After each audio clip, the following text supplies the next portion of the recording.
Yo, it's your boy Ryan, Northwest Sports Fanatics, back at you with a new video. Today is Monday, January 15th, 2024, with your boy Ryan and the Northwest Sports Fanatics. Make sure you guys subscribe to the channel. Smash that like button either now or on your way out. Donate to your boy if you can. Cash App, $ ORIONNWSF, or the YouTube Super Chat right here. We got the NFC Wild Card Playoffs, the last game in the 3-day set. Philadelphia Eagles versus my Tampa Bay Buccaneers. Go Bucks. And we're already off to a good start. Odin's son with a $50 dono before the stream even started. Go Buccaneers. Let's go, baby.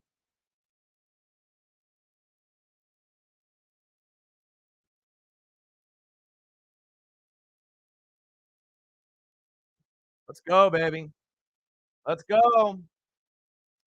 $50 dono to get it started. Stacks on stacks, racks on racks, a little bit of Cactus Jack. Bang, bang. And you already know on YouTube, I'm the only one. There's not a whole lot of people that represent the Tampa Bay Buccaneers. And who's the first person you think of on YouTube or in general of the Tampa Bay Buccaneers as far as coverage? You're going to think about me, okay? There's nobody else on YouTube that covers the Tampa Bay Buccaneers full time as well as the NFL the way that I do. And we already know that between us and the Pittsburgh Steelers, we already know that we are the two worst teams, going in. Yeah, the Eagles have been on a big skid in the last 6 weeks, but if you look at their roster, they are better than us. They haven't been playing better than us, but they have a better roster, even though A.J. Brown isn't playing tonight. But we have an opportunity to be able to win this game and punch our ticket to Detroit. And I'm hoping, just being humble. I want to be confident. I want to, I don't want to be extra because we already know with the Philadelphia Eagle fans, not every one of them, but a lot of them are going to be extra. So I don't need to be extra. I don't need to say that we're going to blow out the Philadelphia Eagles. I don't need to say, any type of extra, shit talking, that typically you get from a Philly fan or maybe even some of the, oddball Tampa Bay Buccaneer fans on social media. Not all of them are great. Just like every fan base, you're going to have good fans and you're going to have bad fans. But I'm going to be humble. I'm going to go into this matchup being confident. And it's kind of surprising. I feel like America is going for the Tampa Bay Buccaneers. I know a lot of people aren't really big on Baker. Hell, I wasn't really big on Baker coming in, after Tom Brady. But he actually has been a little bit better than I think anyone anticipated. And since the Eagles are reeling, if we can take advantage of them, why not? I honestly didn't even want to make the playoffs. I would have rather had the Saints make it last year and this year so we could end up being in a better position for the draft. We're the only team in the last 40 years to make the playoffs. So the first 2 years we made it with Brady and whatnot, we were Super Bowl contenders. The last few years, Brady was on the kind of the last leg. We played Dallas. I knew we were going to lose. And then obviously we got this season with the Philadelphia Eagles, who are kind of reeling here in the last 6 weeks to be 10-1 and to go on this kind of skid. Not ideal for a Philadelphia Eagles fan, but one game can change the narrative, and you never know. The Eagles might be able to find a way to get this job done. But GG to all the Eagle fans, even the ones that are a little bit extra. And at the end of the day, we'll end up seeing if we end up coming out on top.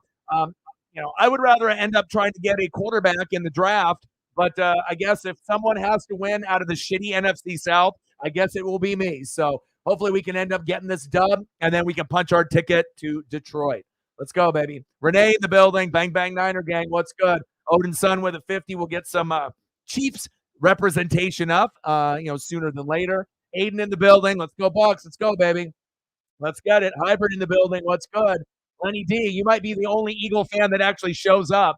It seems like when everything goes good for the Chief fans, the Eagle fans, and the Saints fans, they show up. And then when they aren't having a good season, they disappear. You don't want to be fair weather. You got to be able to ride or die. You just can't show up when your team's doing good, and then all of a sudden your team's doing shitty, and you fucking disappear like Casper the Ghost. Come on now, show up. You got to show up at every single moment, good, bad, and ugly. Hey, GG, my guy. Let's go. Sarah in the building. What's good?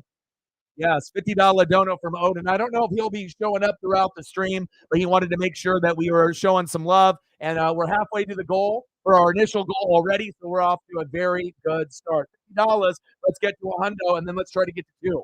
Let's go, baby. Bang, bang, Niner gang. Let's go. Let's go. Hell yeah. I can't wait for NASCAR either. Crazy how everyone is rooting for me and rooting for Tampa. I haven't really heard too many people that think that Philadelphia is going to win or they're rooting for them unless you're an Eagle fan. How the mighty have fallen, and even if the Eagles beat me, you're supposed to. Tampa and the Pittsburgh Steelers are the two worst teams going into the playoffs.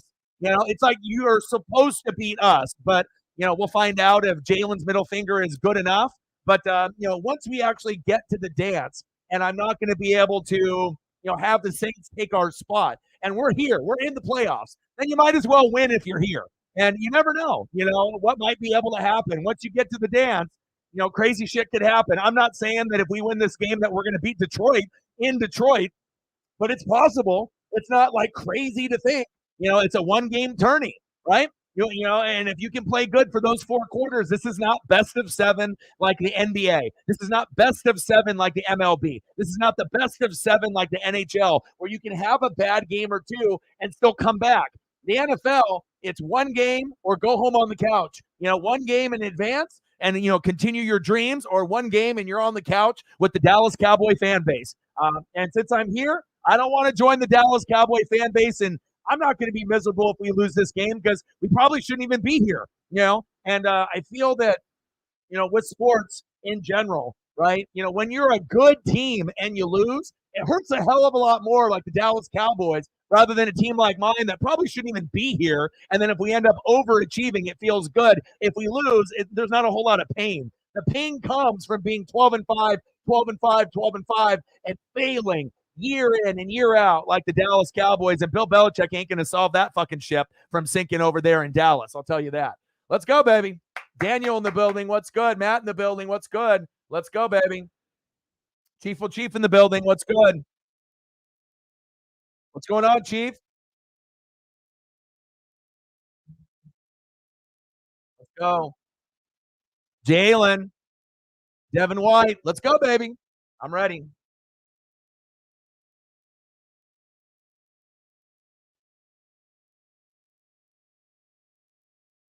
Let's go, Bucks.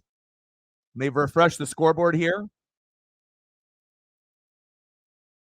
All right, here we go. Let's go. Meg from Oregon, love you.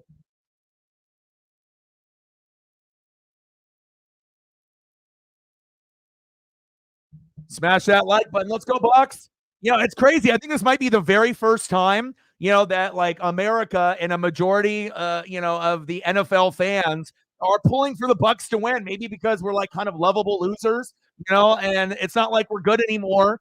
Tom Brady's not there. Gronk's not there. AB and his CTE aren't there. No Bruce Arians. This is a brand new squad. We do have some young pieces like Tristan Wirfs and Antoine Winfield Jr. that will make plays tonight. And Baker's not feeling 100%. Jalen's not feeling 100%. But let's get it going. Let's go, Bucks.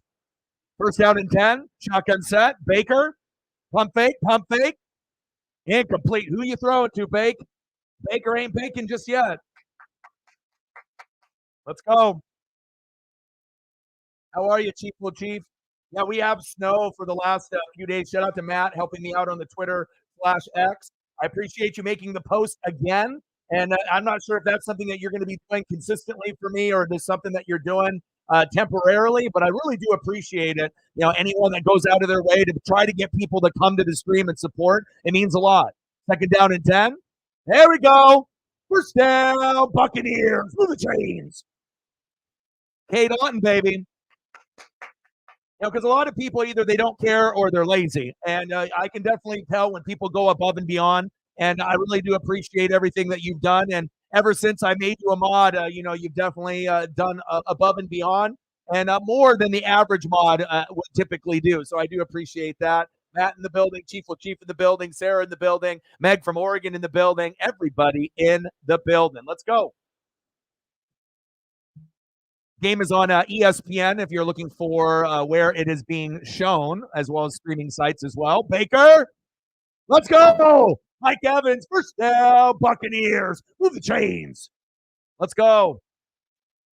Yes, sir. Yes, sir. I mean, can we think of any other time that America has rooted for the Tampa Bay Buccaneers. I mean, even when I had Tom Brady, I feel that Brady was more likable, like Gronk. Like I said, when they're on New England, everyone's like, I hate those guys because of the cheating, the Bill Belichick, the Robert Kraft, the Brady, the Gronk, the cheating, the scandals, Deflategate, Spygate, everything with a gate. But then once they went to Tampa, I feel the perception of those players kind of changed and they became a little bit more likable. There we go, Rachaad White, nice gain of about 8. And I'm not saying every Tom Brady and Gronk hater became a fan of them when they went to Tampa, but it just feels like the hate that people had in their heart slightly went away or went away altogether. Like to get away from that toxic New England vibe and to come somewhere like with Tampa Bay. I know some people weren't feeling it, and for me, it's still kind of a dream that it actually happened. Like, pinch me. Did that really happen? Because, I'm more of a defensive guy. Derek Brooks, Warren Sapp, John Lynch, Rondé Barber, Simeon Rice, and then Mike Allstott, A-Train. Those are my kind of guys. So to be able to get a Super Bowl after that was a dream come true. Rachaad White, let's go. First down, box, move the chains. But it's just kind of cool, as I guess maybe the Detroit Lions type of team now, not maybe this year's Detroit Lions, but Detroit Lions from the past, where we're kind of a lovable loser. We're not the greatest team, but people are kind of rooting for us, because maybe they just don't like Philadelphia, and their cocky attitude from a lot of their fan base. And like I kept telling people, if you keep being extra on TikTok and social media, it's going to come back and bite you. And the Eagle fans didn't listen. They didn't care. They kept being extra. And then now you're sitting in a position when you were 10-1 and on a huge slide where no one even believes in you anymore. Kind of crazy how things can change in a matter of, a month and a half, where you're 10-1 and you look like you're maybe the third best team in the NFL. 1, 2, 3. We know Niners were good, Cowboys were good, Eagles were really good on the NFC side, and then obviously with the Chiefs and the Bills and the Ravens, and we've been all kind of alternating teams over there. And then now it's like nobody can even predict that the Eagles can win. I mean, have they really fallen off that much where a team like mine might actually be able to beat them? I mean, regardless, obviously Philly's at home. They would have a better chance to win with their crowd. But they've definitely been on a slide, pass incomplete on 2nd and 3. Intended receiver Cade Otton or intended tight end Cade Otton, pass incomplete. But I don't know, it kind of feels good. This is kind of like different kind of territory that I've never really been in. It's like normally when we're a shitty team, we just don't get into the playoffs. We're just watching the Saints or whoever else get in, and then we're going to get a draft pick. We're going to get our franchise quarterback, something like that. But hey, we're the only team in the last 4 years to make the playoffs every year, and I guess we got to hang our hat on that. 3rd down and 3. Let's go, Bucks. Let's go. Rachaad White. He's a dog, baby. He's awesome. Evans, Godwin, Rachaad White. We got nice pieces. Little screen in the flat. Good D by the Eagles. Oh, wow. Second effort. I think he got it. First down, Buccaneers. Move the chains.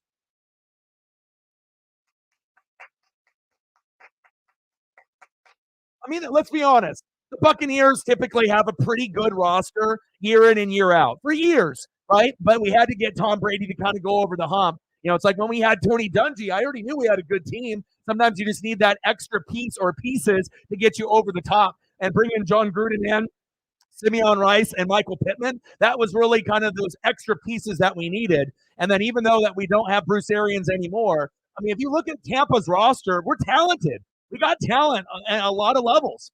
Baker, pump fake. You ready for it, baby? Go, Baker. Go. Sliding safe. Let's go. Like Tristan Wirfs is going to be a Hall of Famer. Antoine Winfield Jr. has a good chance to be a Hall of Famer. Right? Devin White and Levante David are studs. I'm not sure if they're going to be in the Hall of Fame, but borderline if they keep continuing to have careers like they have.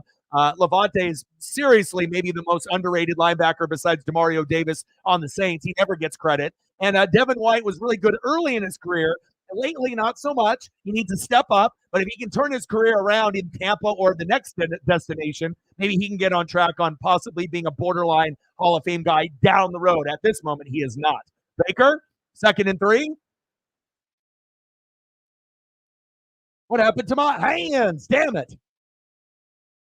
Yeah, but snow obviously did not fall in Oregon today, but we've had below freezing temperatures, for the last 2 or 3 days, and we're going to get some snow tomorrow from like 3 to 7, and then finally we'll get some rain on Wednesday, so that way people can leave their houses and whatnot. Come on, what happened to your hands? That was yours, baby, but he's a tight end.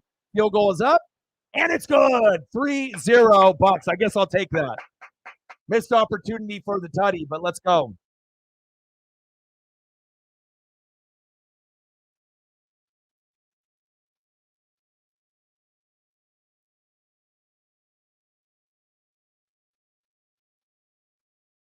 Meg from Oregon. Love you. Let's get a couple photos up for Odin, even though he might not be able to be here tonight. Let's do that while we're in the commercial break. And get a couple cheap photos up for him. Appreciate him.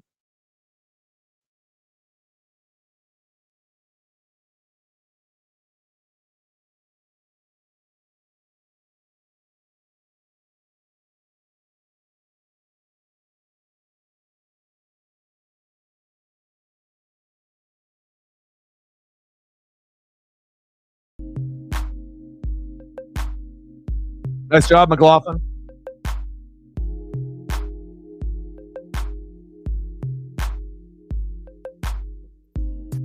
$3-0 Buccaneers. Shout out to Odin's son with the $50 dono before the stream started. I appreciate that. Much love. Chiefs Kingdom. Hey, it might not be pretty, but you find a way to get it done. Buffalo Bills beat the shit out of the Pittsburgh Steelers. Steelers fought back there at the end, but you kind of already knew with Josh Allen's long running touchdown and a couple of those passing touchdowns that they definitely were going to win that game. There's no way in hell. Even if they had Big Ben, they weren't winning that game. I'll tell you that. See if I can squeeze in a couple of pats in here as well. 3-0 Buccaneers.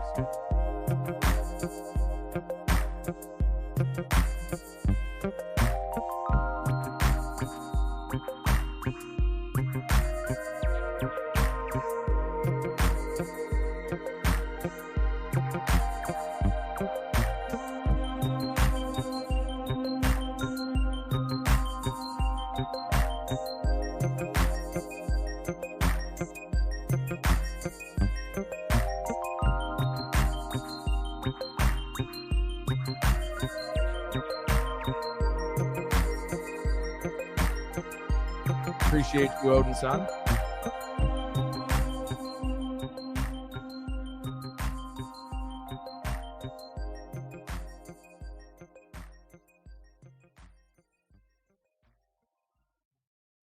Shout out to Juszczyk's wife for the San Francisco 49ers Bang Bang Niner game, making all those custom jackets, for Brittany Mahomes and Taylor Swift and Latna, for the Detroit Lions. I've been seeing all her work.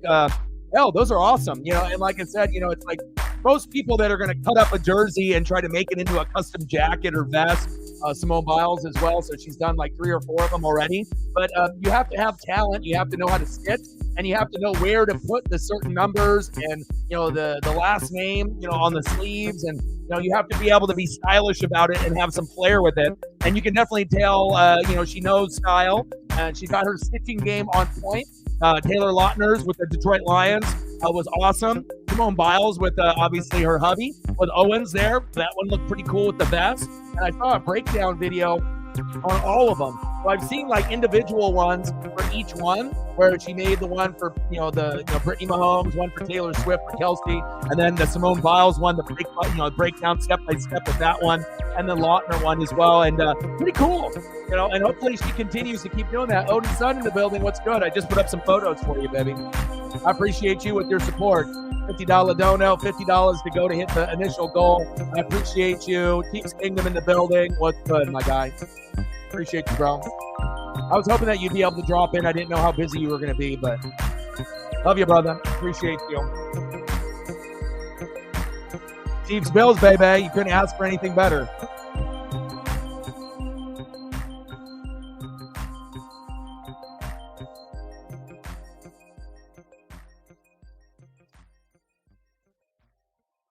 Let's go. Odin, if there's anything that you want to be able to see photo-wise, let me know, and I got you. And plus, you wouldn't want to play anybody else, right? I mean, if it's the playoffs, you wouldn't want to be able to match up. And the Bills, who do you think that they would want to play out of everyone?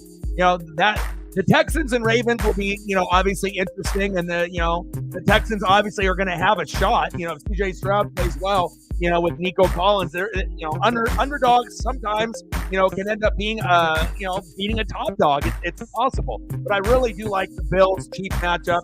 All the matchups are playing, kind of exactly, what I think that maybe not what we expected, but as far as fans are concerned, what we wanted as far as like good matchups, and hopefully Tampa can punch it, stick it to Detroit. I don't expect to win this game or against Detroit, but you never know. Just got to be humble about it. All right, baby. Eagles, first drive. DeAndre Swift, gain of about 9 yards. Come on, Tampa. And we're not going to be haters. We're going to put the Eagles spinning logo up too. Oh, no, we're pretenders. I mean, there's certain teams that are pretenders and contenders. Tampa is a pretender. Fuck, we've been a pretender last year and this year. That's why it's so shocking that we're actually in the playoffs against Dallas last year and then against Philly this year. But I would like to be able to get a quarterback in the draft to compete with Baker, as well as Kyle Trask. But who knows? Maybe they'll decide to keep building on the O-line and the defense and ignore, that whole, backup quarterback or franchise quarterback. I need to be able to have someone better than Baker. I like him, but I don't think he's good enough to make it to the Super Bowl or win a Super Bowl. I think that's fair to say, especially after having Tom Brady and whatnot. And I've never had a franchise QB.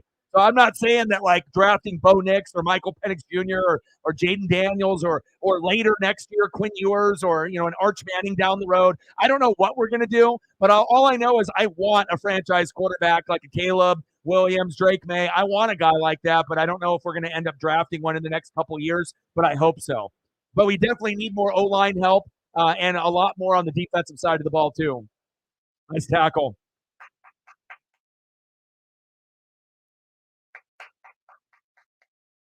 Let's go, baby. But I like Rachaad White. Re-signing Mike Evans is a priority. Getting another quarterback to compete with Baker because Kyle Trask is ass. I need to be able to have someone better than that. Another running back to complement Rachaad White would be nice. More offensive line, besides Tristan Wirfs would be, fantastic. And then building up on the defense, we definitely need that. I do love Antoine Winfield Jr. He's my favorite player, besides Devin White and Levante David on the defense. And then, Tristan Wirfs is great on the O-line, but we need more. Nice tackle. Get those likes up, baby. And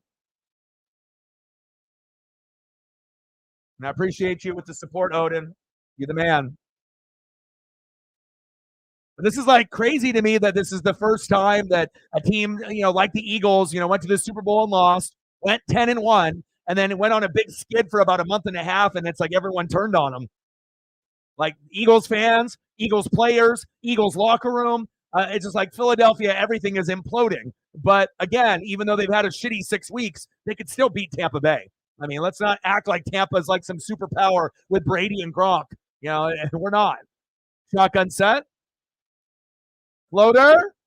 Good defense. Antoine Winfield Jr., future Hall of Famer. Don't fuck with him. Best safety in the NFL, baby. Harrison Smith, you got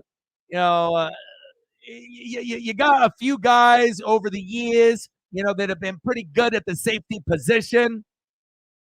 Antoine Winfield Jr., he's that guy, baby.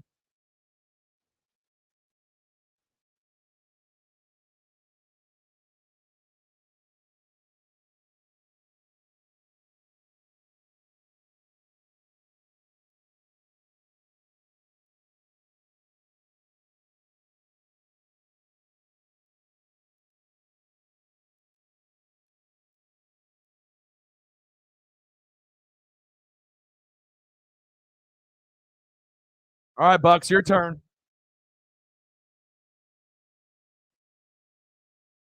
But I don't know. Do you guys remember any other team, that was like a Super Bowl contender, and then all of a sudden imploded like this? I'm trying to go back, since I've been watching football since like the mid 80s, since I've been like 3, 4, 5 years old. I'm trying to remember, a team that had Super Bowl contender hype and that was like 10-1 and then just imploded in the last month and a half. And then everyone just turned on them. I don't know if I've ever remembered a situation like this ever happening in the NFL, but if you guys can think of one, type it in the chat and let me know. But especially for a team that, looked like it could be, one of the best teams in the NFL with the Cowboys and the Eagles in the NFC, as well as the Chiefs, Bills, Ravens, and a few others that were competing in the AFC, at least earlier this season. Kind of crazy, how things can change so quickly.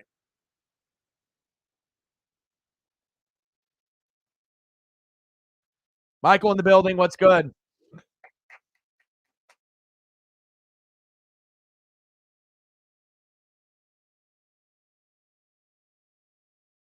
Oh, that's good.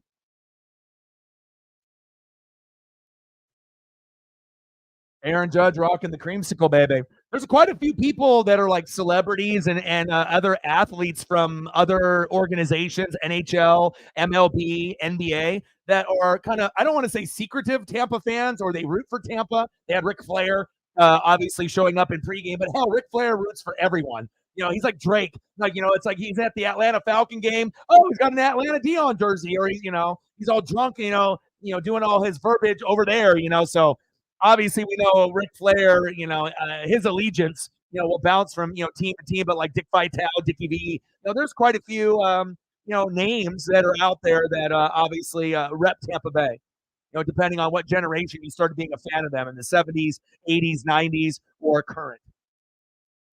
Aaron Judge looking good in that creamsicle, baby. No, I want Matt Payton on my own staff. I got to be able to build my own staff up, for football. So flag on the play. Come on, Trey Palmer.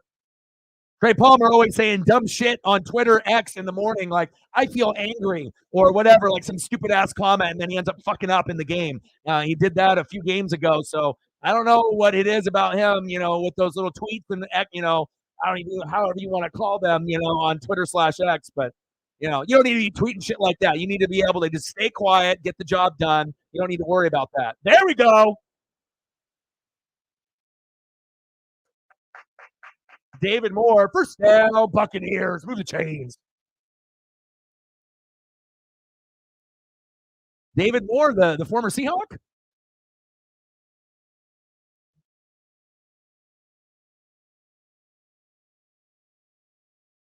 Personal foul, face mask, baby. Automatic, first down. Let's go.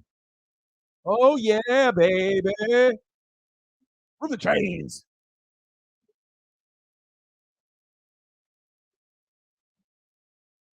Yeah, I mean, you guys, I don't think I've ever seen Lenny at a team like Philadelphia, implode, after being, 3 months into the season, being a Super Bowl contender, and then 6 weeks later, like, no one even believes they can do anything. Like, not only win the game, but they don't believe in the defense. They don't believe that they can move the ball. There's a lot of turmoil in the locker room. Baker,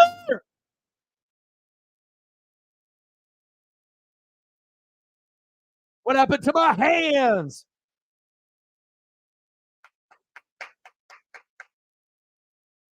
Touchdown, Buccaneers.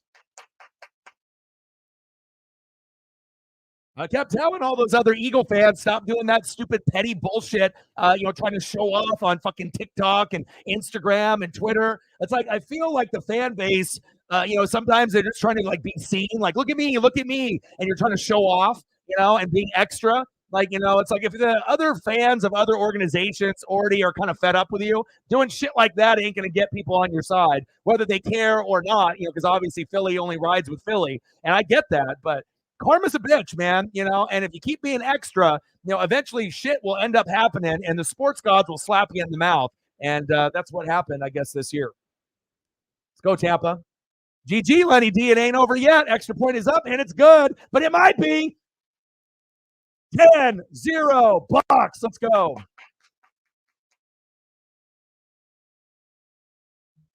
right, well, let me watch it, baby.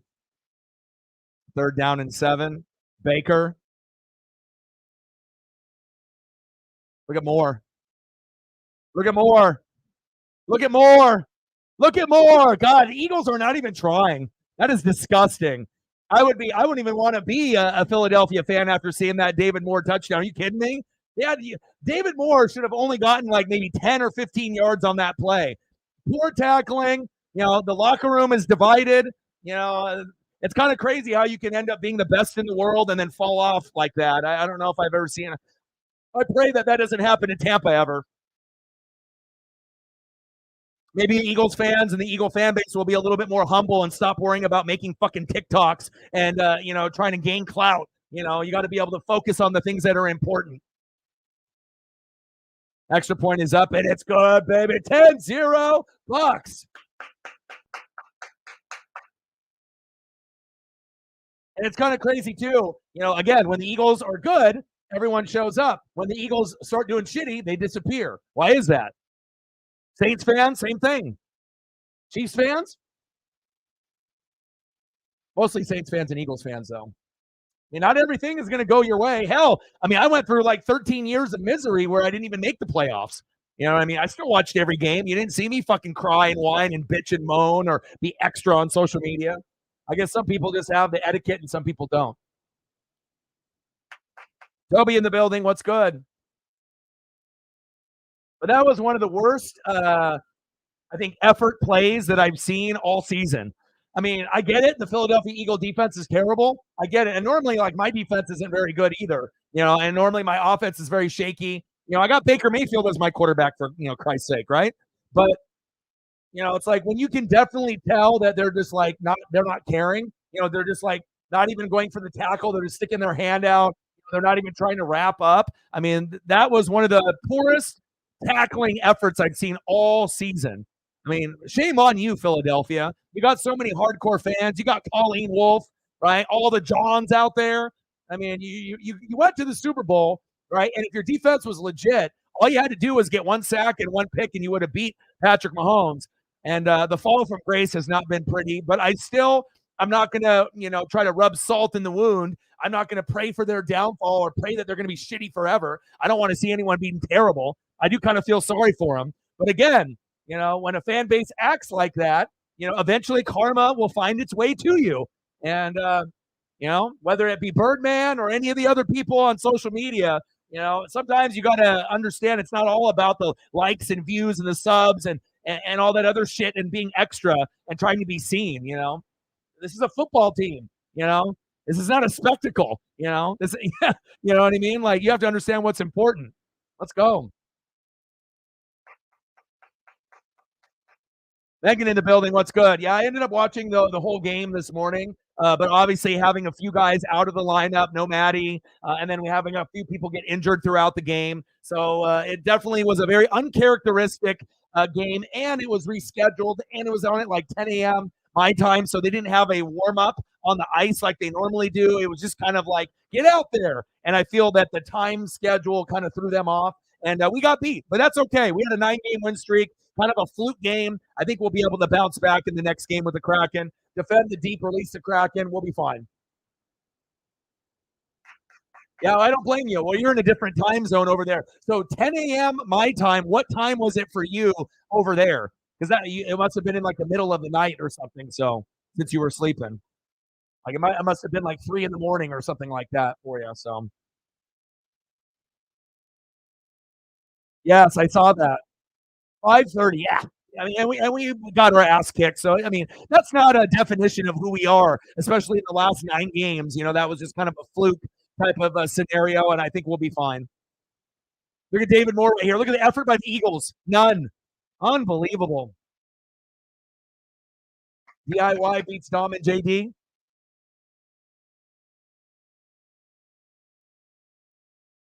Handoff. Short game.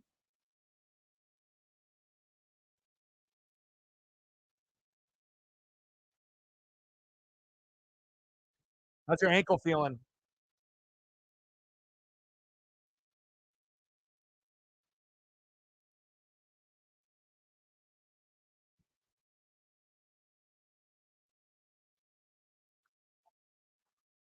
Yeah, Diaby is fucking nice. You kidding me? 6'4", 270. Good speed. I like a lot of what we've been doing. But again, 9-8. Like, we couldn't even beat the Saints. Couldn't score a touchdown, against the Panthers. So I was like, gosh, and then Baker was maybe going to play, maybe not. So it's like, yeah, I know that the Eagles are imploding and Hurts is not 100% either. But you can tell Philadelphia's defense is, bottom 3, bottom 4. And whenever we think of Philadelphia, we think, elite, right? We know, they went to the Super Bowl last year, but just because we say Philadelphia Eagles and everyone thinks Jalen, there's two sides of the ball, and that defense is fucking horrendous. Judah, my guy, how are you, Judah?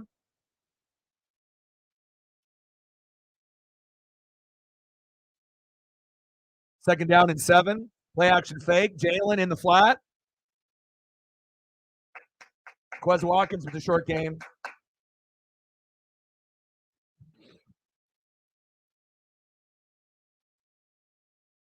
See, Kobe Turner, I like him too.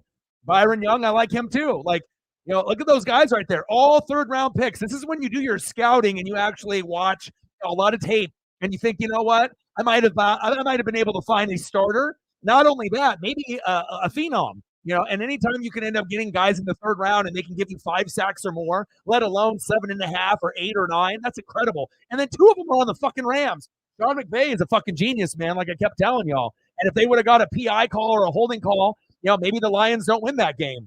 It's like they kind of scripted it for the Lions to win with the no call at the end, and then all the Lions had to do was get a couple first downs and then the game's over, and that's what happened. So, and the Lions deserved it. It's been 30 plus years, but I just don't like it when we watch games where they call penalties or they don't call penalties, and then it affects the outcome at the end. And it seems like that happens pretty often.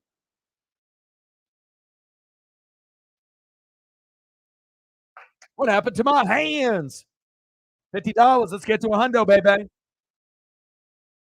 Eagles with a punt, which is weird. 11-6. How do you go 10-1 and then just implode and then go 1-5 after? I mean, look at my dog shit team, 9-8, and I'm in the playoffs. I really wish it was the Saints, but I mean, I guess if we're there, we want to win, right? And also, we have motivation because we got our ass kicked earlier in the year in the first month when the Eagles were hot and we lost. So if you guys remember that matchup. So this is payback to be able to get that dub back, from when they beat us earlier in the year. We don't forget. Let's go, baby. And I'm like the only one on YouTube that really roots for the Bucs, and covers them. So I know everyone will be thinking, all the Philly fans will be talking like, fucking Orion, fucking Bucs, Gang, gang, my boy Brett, what's good? And that's always a good thing. Everyone knows me as being the Oregon Duck guy, on social media and YouTube. Everyone knows me as that Seattle Mariner guy, and then obviously, not so much Blazers because we don't really, do Blazer coverage, but, the Tampa Bay Bucks, it's not always pretty, but at least, we fight. And even sometimes maybe we don't deserve it, but we always will try to give it whatever we got. We're not going to quit. You're never going to see Tampa quit ever. What's good, Brett? Go Bucks, baby. How are you, man? How are you and the kids enjoying the snow? Have you gone sledding? Hopefully everything is going good for you. About 4 or 5 inches here. No snow the last couple days. And then we're going to have snow tomorrow from about 3 to 7 in Oregon for a majority of Oregon. And then on Wednesday at like 3 in the morning, it's going to start raining. And then a lot of this will start melting away. And then hopefully by Wednesday afternoon or evening, it'll be safe enough for people to drive without snow tires or chains or studs, and people can get back to their regular routine. 5 more likes at 20. Let's go. Red is my boy.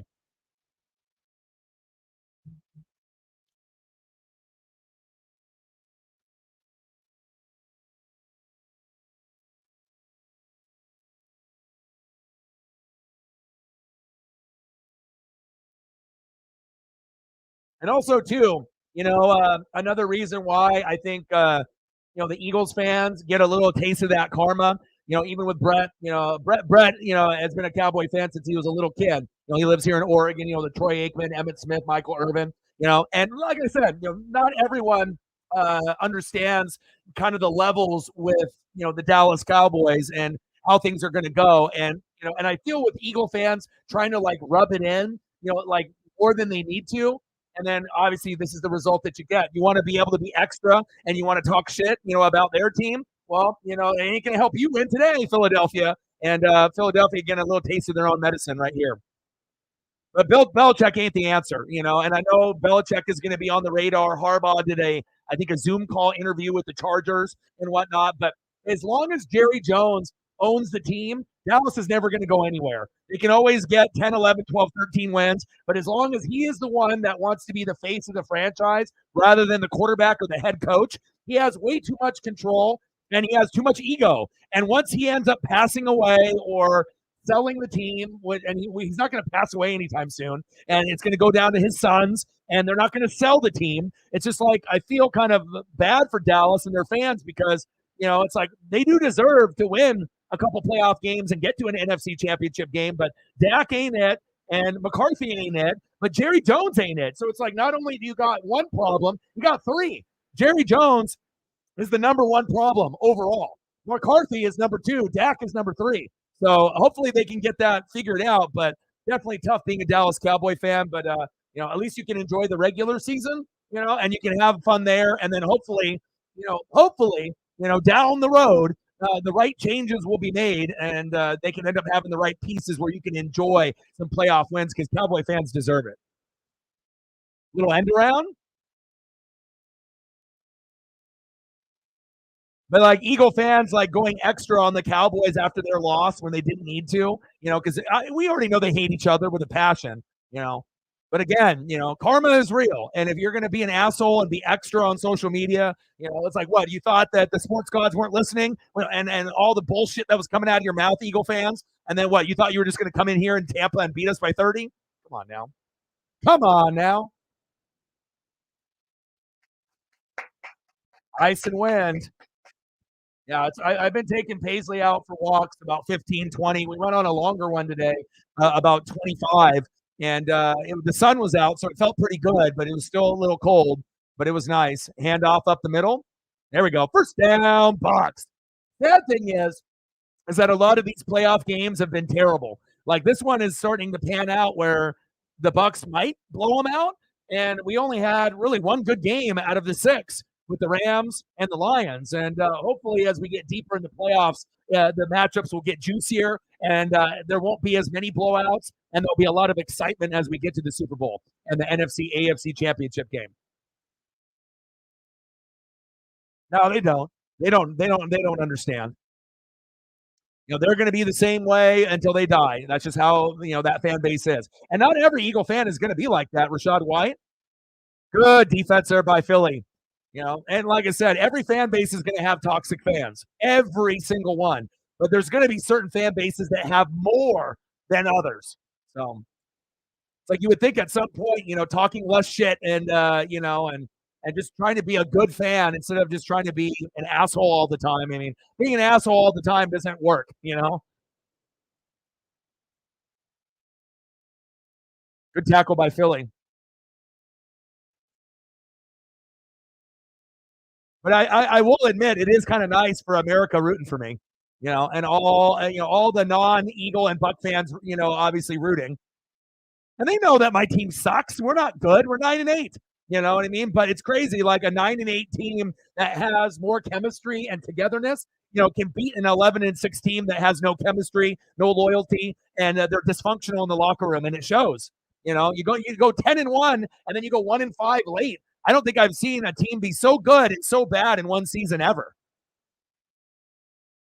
Nice job, Baker.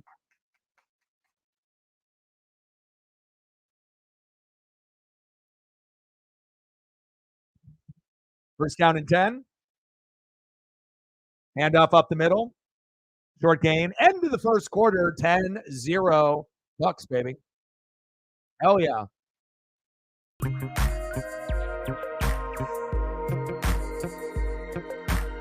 A couple missed deep shots too, and a couple of drop passes by Kate Otten and Mike Evans, and we still got it done.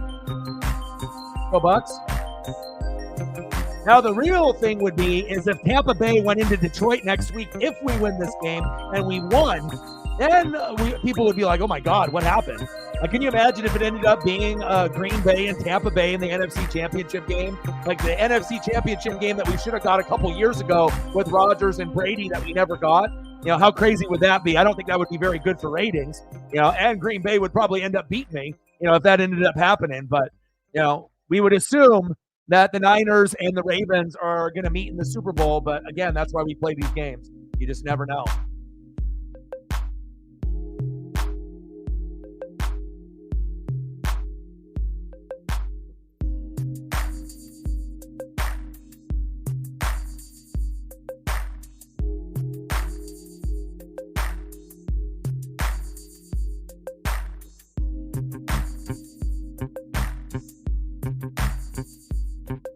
Odinson or anyone else. If you guys want anything photo-wise, you let me know. First ballot Hall of Famer. And I feel with Mike Evans and Keenan Allen, they're always going to be tied together. Once they're retired and they're away from the league and people actually look at the stats, you're going to start to realize that Mike Evans is in the same category with like Megatron and Jerry Rice, and T.O. and Randy Moss. And obviously, the Bucs are a small market team, and he doesn't get a whole lot of love or pub.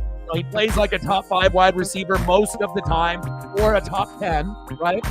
And most people have him usually 6 through 10 based off NFL rankings. But if you actually look at all the 1,000-yard seasons with even shitty quarterbacks like Jameis Winston and all the touchdowns, all the receptions, I think people's perception is going to change of Mike Evans once he retires. And they're going to start to realize that he's a lot closer to Megatron, Larry Fitzgerald, T.O., Randy Moss, and Jerry Rice than people actually realize. Fucking stud. Best wide receiver in our franchise. Best wide receiver we're ever going to have. We're never going to have anybody better than him. Shout out, my guy, ME13, Mike Evans. Go.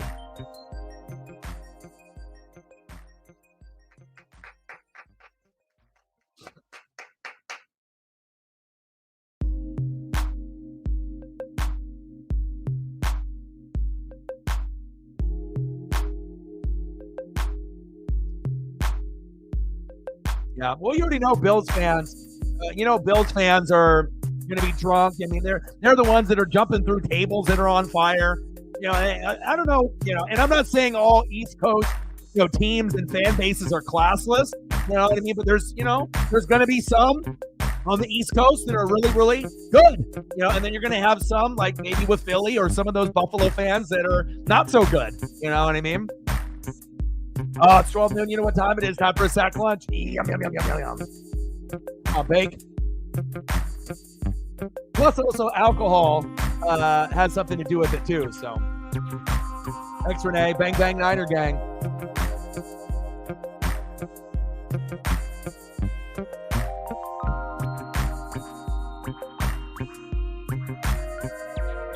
Yeah, like I said, you're going to get shitty fans and drunk fans. Field goal is up, and it's good. 13-0. Buccaneers, baby. All the Eagle fans are fucking wishing my downfall. They say that fucking Orion guy, that fucking Buccaneer fan, the fucking Bucks. Like, what did you expect? Like, did you expect that you were going to come in here and you were going to whoop Tampa's ass after fucking imploding the last month and a half? I know, it feels good. What do you want for photos, dude? You got any other Chief players or wrestlers you want me to put up? For real, right? Like they have imploded so much, and that fan base has imploded so much. They could have just had some kind of defense. 1 sack, 1 pick is all they needed. Couldn't do it. Didn't win the Super Bowl against the Chiefs. Came in this year confident, right? Was one of the best teams in the NFL for the first 3 months. And then, all the chitter and all the chatter, started, the rumbling started, injuries started, a lot of locker room, issues started. And then the defense got exposed, and everyone started not being afraid of the Philadelphia Eagles. Because when you think Philly, you think Jalen, oh, they're a good team. But then you look at the defense and see that they're bottom 5 in almost all the statistics, which is kind of surprising. And then people start, fearing them. And this is the result that you get. Even a shitty 9-8 Tampa team up 13-0. Let's go Bucs. I know Eagle fans love me.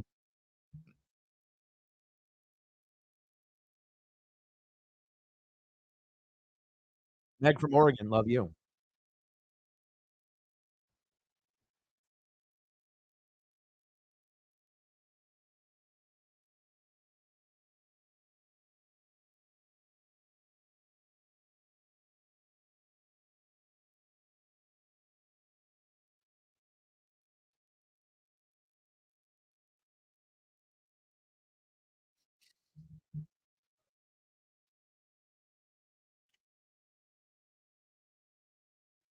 Yeah. No, I hear you, man. I hear you. 5 degrees? Damn. Yeah, for us right now, let me check to see what it is. I think we were about 15 to 20 today. Let's see what it is right now. Right now it's 23. It feels like 11. And then it's going to be the high was 27. The low is going to be 12. Tomorrow is going to be 28 and 28, still below freezing. and then we're going to get our snow on top of our snow that we've already had from 4 to 8 o'clock, and then hopefully on Wednesday it'll start, raining and washing away, and then I can actually like go places.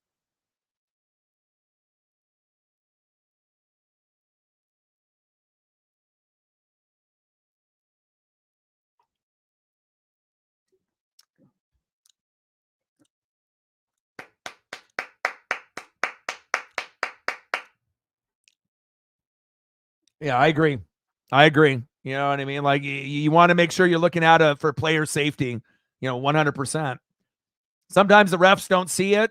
Sometimes they do, but yeah. But I agree. I mean, it's like at an NBA game, if someone throws something, or at an MLB game for like the Mariners, if someone throws a beer or something, it takes 5 seconds to get on the mic, and make a statement. You know what I mean? And then you can move on. And then if people need to get kicked out, then they get kicked out, and but also too the conditions, in that particular game, you could pretty much sit wherever you wanted, like the first time in NFL history. So there was probably people that had nosebleed seats, but they got there early that snuck down to like the front row. So you probably had some, people that, didn't deserve, to necessarily be at the seating that they were at. So 13-0 Buccaneers. Gannon too. They're missing both. They're missing Steichen and Gannon. They're missing both. And it shows you can have, amazing players, but you're nothing. You are absolutely nothing without good coaches and coordinators. They go, oh, Sirianni, we can do it without him. Screw those guys. And then you're starting to realize that OC and that DC, offensive coordinator and defensive coordinator, mean a hell of a lot more than any other OC and DC in Philadelphia history. Because if they still had those two, you think that they would be playing this bad? Probably not. The discipline, and the leadership and the accountability, probably wouldn't have dropped off this bad. It might have still been bad, but not this bad.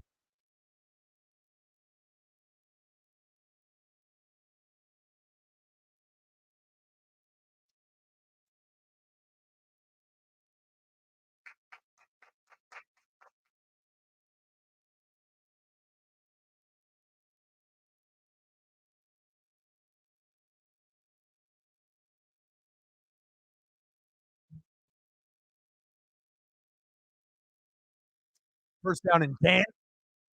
I'm going to go to a different stream here. Hold on.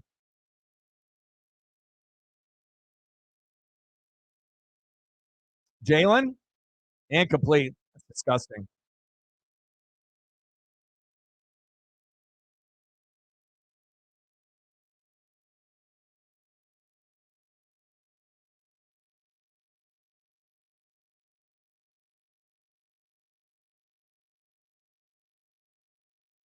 All right, here we go. One bad. Well, my bad. My bad. Let's go. Hold up.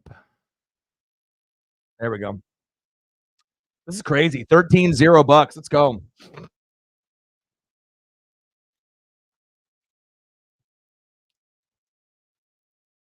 God, this one sucks. Hold up.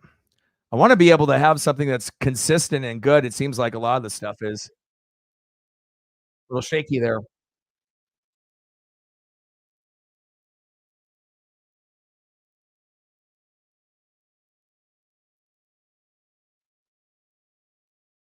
First down and 10.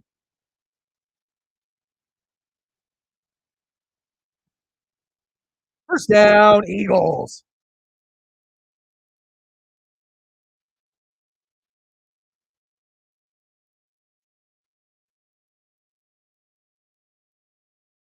Yeah, but also too, Megan, you also realize too, if there was a situation like that in Seattle and they didn't do something, and the NFL doesn't revolve around Seattle. So you have to realize that too. You love your team and you love your players and you love your coaches. But if there was a situation that happened in Seattle that was called or not called, the world does not revolve around the Seattle Seahawks. This is the league as a whole. So Judah's just saying, if they need to be able to make a statement, regardless of what team that you root for, that's something that should have been done. Regardless if you're a Seahawks fan, a Patriot fan, an Eagle fan, a Buck fan, it doesn't matter. If something like that is illegal that happens, they need to address it. I mean, they do it in all the other major sports. Just kind of unfortunate they didn't do it there. And that's why they need to step up and do it more because these guys are big dudes, but still, it doesn't give the fans the right to put their hands on a player or to throw stuff on the playing field. Period.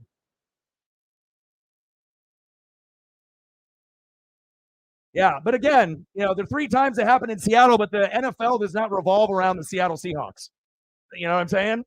You know, so it's like it's just the reality of it all. It's unfortunate that it wasn't addressed there in Seattle, but just because it wasn't addressed in Seattle doesn't mean it's okay everywhere else. Also, they're down at 7, 13-0 Bucks. Jalen 6 for 9. Why aren't they running the football? Field goal is up, and it's good. 13-3, Tampa.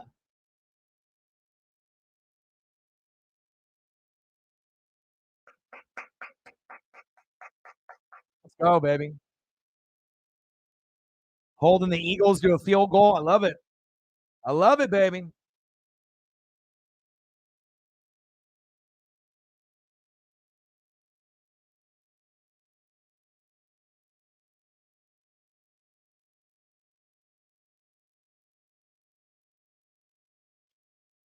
Baker loves it.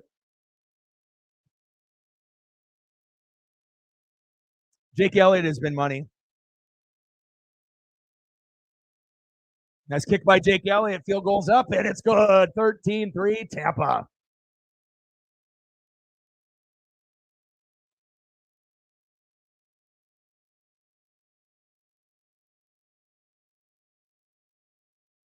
Wow. Really? Ooh, Pooh Richardson. Good. What a name drop, bro. Reggie. Wow, that's crazy. Yeah. I mean, I think when you get young people or old people together, and then you get people that have alcohol or other substances in their body, or if you're just sober and maybe just an asshole, yeah, I mean, it is unfortunate when shit like that happens. You know what I mean? And like I said, it happens in all sports: NBA, MLB, NFL, college football, college hoops. I mean, everything. Yeah, and anytime you have that much snow, I mean, hell, the Eagles fans were throwing snowballs at Santa. I mean, who throws snowballs at Santa? No fan base would do that except for Philly. So, yeah, that's crazy. Hope everyone is having a fantastic day. Tampa up 13-3. Punch my ticket to Detroit, please. Now, if we can actually beat the Lions in Detroit, then you're going to see me get excited. But it's like kind of like not a full excitement because it's not like we are a contender for the Super Bowl. We are just in the playoffs and we're trying to win games, but we're pretenders. Everyone knows it. You know what I mean? But if we can find a way to beat Detroit, it ruins their story. And I actually would rather have Detroit win. But, if Tampa goes up there and they play well and they win, so be it. But again, Niners and Packers, I mean, could you imagine if the Packers and Tampa both won? I mean, I don't think that would be very good for the NFL, because obviously they want to be able to market, the 49ers and the Ravens because that's going to give them the most money and the most ratings. Green Bay and Tampa Bay in the NFC Championship game would probably be the worst possibility that you could have. Now, if it was from a couple years ago with Rodgers and Brady, like when I was supposed to do my collab and someone decided to be a hater, right? Then at that time, then that would have been good as they're showing Brady here right now. But if we would have had that, then that would have been amazing. But now Green Bay, Tampa Bay, I mean, I would assume Green Bay would just mollywop us if they were able to somehow get past the Niners. And Jordan Love has just been hot, hot, hot. But I don't think anyone, including myself, wants to see Tampa, Green Bay in the NFC Championship game. I think a lot of people would rather see the Niners and the Lions. But if we end up getting the Niners and the Lions, if that's what happens, um, we already know what's going to happen there. The Niners will mollywop them. So,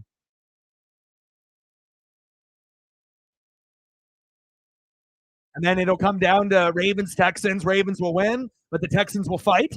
And I'd be shocked if CJ Stroud, I mean, if CJ Stroud goes in there and beats the Ravens, then we're talking about a guy that is like a top 5 quarterback for the rest of his career, like doing shit that we've never seen before in a long, long time out of a rookie QB, like the next big quarterback, CJ Stroud. But assuming that they, play good but fall short, Baltimore wins, Buffalo and Kansas City, it'll be a toss up. I think Buffalo has been playing a little bit better than KC. But if the game is in Kansas City, you got to give them the edge at home. No matter if their receivers are dropping balls here and there, I would assume that KC would be the slight favorite. But, Buffalo could actually get in there and beat them. But if Buffalo ends up beating KC, I don't know if Buffalo can beat Baltimore in the AFC Championship game. But Buffalo has looked pretty good. They've definitely turned the corner. So 8-9 and 9-8. Pretty disgusting. Look at the numbers with Brady and Baker. So close. Yes, I agree. I agree.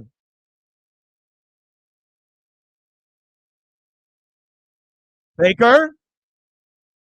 Oh, what happened to my hands? Come on, Mike. Couple passes just been a little out of reach. Get my guy, the Hall of Famer, the bow, baby. Let's go.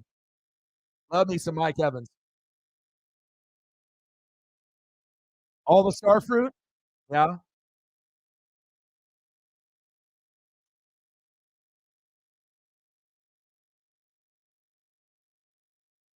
That's honestly 50-50. I mean, Niners, Ravens. I mean, Lamar is the MVP. Christian McCaffrey is the offensive player of the year. The Ravens beat the shit out of them already once this year, right? But if it's going to be on a neutral turf, no more home advantage, for either team. Both are really good on the road. It literally could go either way. I could see the Niners getting payback and winning the Super Bowl with Kyle Shanahan, or I could see Lamar, playing like a fucking NFL MVP and going off and maybe minimizing what they do with McCaffrey where he scores, but instead of scoring 3 times, maybe he only scores once and gets like 100 yards. They shut him down to a certain degree, slow him down. And, so I have no idea. Like I said, Ravens fans are going to say Ravens. Niner fans are going to say Niners. I'm not biased, so I just try to call it right down the middle. Even though I grew up watching, the Niners as a kid and rooting for them, but that's not going to make me be biased and say, oh, Niners are winning no matter what, because I liked the Niners when I was a kid. No, like Baltimore is playing like the best team in the NFL. They did beat the Niners, so you have to, give Baltimore, it's their Super Bowl to lose at this point. If the 49ers would have blown out Baltimore, then it would be the Niners Super Bowl to lose. So at this point, if we're talking about today, I'm going to go Baltimore Ravens today, but I think it could be 50-50. I really think it go either way. And if Mark Andrews comes back, that could be the difference. If Mark Andrews is healthy, him in the goal line, him in the red zone, that could be, those extra first downs that Baltimore sometimes doesn't get with Flowers and OBJ, when the drives stall, right? First down, Bucks. Maybe the drives get extended a little bit more with Lamar and Andrews if Andrews is willing to play. But I don't know. I mean, like right now, 50-50, I think it could go either way. But we have to make sure we get through these games first, because there is a possibility that we don't even see Baltimore or San Fran, or maybe we only see one of those teams. We can't count our chickens before they hatch. I mean, this is the NFL. This is not best of 7 in the MLB, NBA and the NHL, where you can fuck up a game or two and come back and still win the championship. It's one and done. You play good, you move on. You play bad, you're on the couch with the Cowboy fans. So. Oh. Kate Otten with another drop. What happened to my hands? Come on.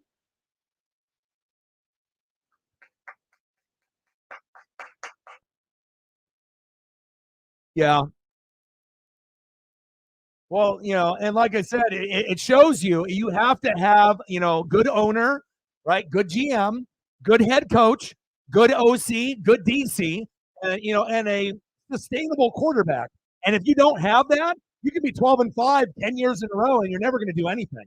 So I don't think Dallas is ever going to do anything until Jerry Jones passes away, or if they sell the team. And I don't see either one of those things happening ever. And if Jerry Jones down the road, when he does pass, it's just going to go to his sons, and they're going to run the team the same way. And I don't know if they're going to be in the spotlight like their dad, and maybe at that point, If he passes, maybe the Suns are going to be like, all right, we're going to hire a coach and have the coach and the quarterback be the face of the franchise like everyone else, not Jerry Jones being the face of the Dallas. It's like the only owner that ends up being the face of the franchise. Even Mark Cuban took a step back when Dirk was there and with Luka. You don't see Mark Cuban. I mean, Mark Cuban and Cubes, he's always in the mix. He's making money and doing side deals, this and that. He's a smart businessman. But Mark Cuban doesn't identify for the whole Dallas Mavericks anymore. There was a point where it was like, yo, this is my team. I'm Mark Cuban. But he kind of scaled back, right? Then they ended up winning the championship with Dirk, right? But with like Jerry Jones, he's been always, priority number one. This is me. I am the Dallas Cowboys. I'm more important than the head coach. I am more important than the quarterback. And that's the problem, So I don't think that they're ever going to end up winning anything. It'll be the same story every single year. And if you're not willing to give a coach control or a GM control, you're never going to be able to win anything. Sometimes you got to look in the mirror and realize that you are the problem, Jerry.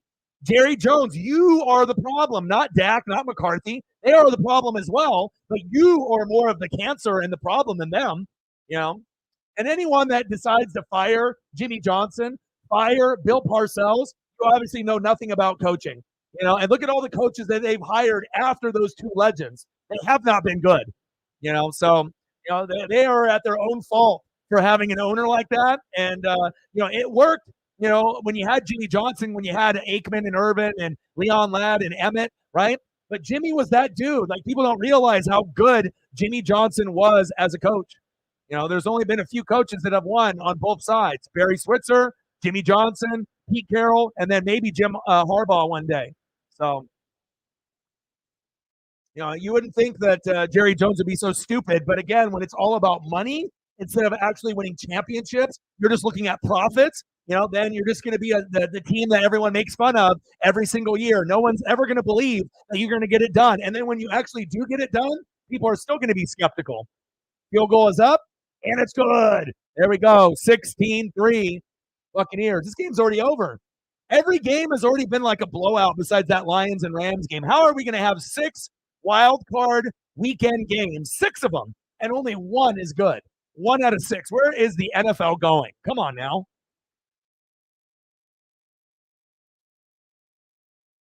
Houston, I like the ownership. And I like DeMeco Ryans. I feel that Houston has more pieces in play than Dallas for sure. Yeah. So I think that they're incredibly young, but if they keep building the O-line, keep building the defense, bringing more weapons around CJ Stroud, getting better running backs, yeah, I could definitely see Houston in the next 10 years end up making an AFC championship game. And if things play out, maybe Houston even makes the Super Bowl. I don't think it would be that crazy to think, especially if CJ Stroud goes from top 10 quarterback, top 5 quarterback, and maybe pretty soon we're going to start saying CJ Stroud top 3 quarterback in the NFL. I don't think that would be that crazy to say down the road, in the next 2 to 3 years, if he still stays consistent with the touchdown to interception ratio. But they still have holes on the defense. They have holes on the O-line. They have injuries, just like every other team, but they have a good core and a good nucleus on what they're trying to build.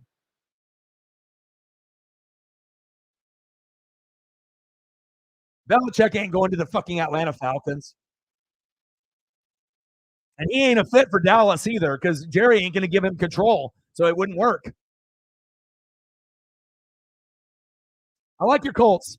The AFC South is super competitive, though, now. With Trevor Lawrence and the Jags. Now you got the Texans that you got to worry about, and it's like the only team you don't got to worry about is the Titans, but it's going to be a 3-team race moving forward, and it's all about Richardson staying healthy and then getting better receivers, better tight ends, beefing up the O-line, beefing up the defense. And as if you continue to keep doing that, getting a high-profile free agent to come over or two, and things can end up developing. And then all this love and praise that we're giving CJ Stroud, one day, hopefully, we'll be able to give that to AR, Anthony Richardson also. But again, he has to stay healthy, and he's not the same type of quarterback as CJ Stroud. CJ is a true pocket guy. AR, is kind of like a Cam Newton, RG3, kind of hybrid guy where sometimes he's going to run, sometimes he's going to run you over, and sometimes he'll stay in the pocket. but he's not a true, just stay in the pocket guy forever. He will scramble around. And if he can learn how to, take sacks, throw it away, and avoid, a lot of the contact, it's going to extend his career, and that'll give the Colts a better chance of making an AFC championship game in the next 5 to 10 years. But if he plays reckless like he did this year, AR's career might end up ending a lot sooner than people think. Instead of having a franchise guy for 10 to 15 years, he might play in this league for 10 or less, and maybe 5 of those 10 years are going to be injury riddled with season-ending injuries, and we don't want that. So, he has to be able to change his style of play if he wants the Colts to bring a banner, and be AFC South champions, and then, go, progressively forward. Things need to change, and I think everyone knows that. So, and hopefully they do, because I'm rooting for you. I don't want the Colts to suck forever. I'm rooting for them to be good. But you got your hands full in that division.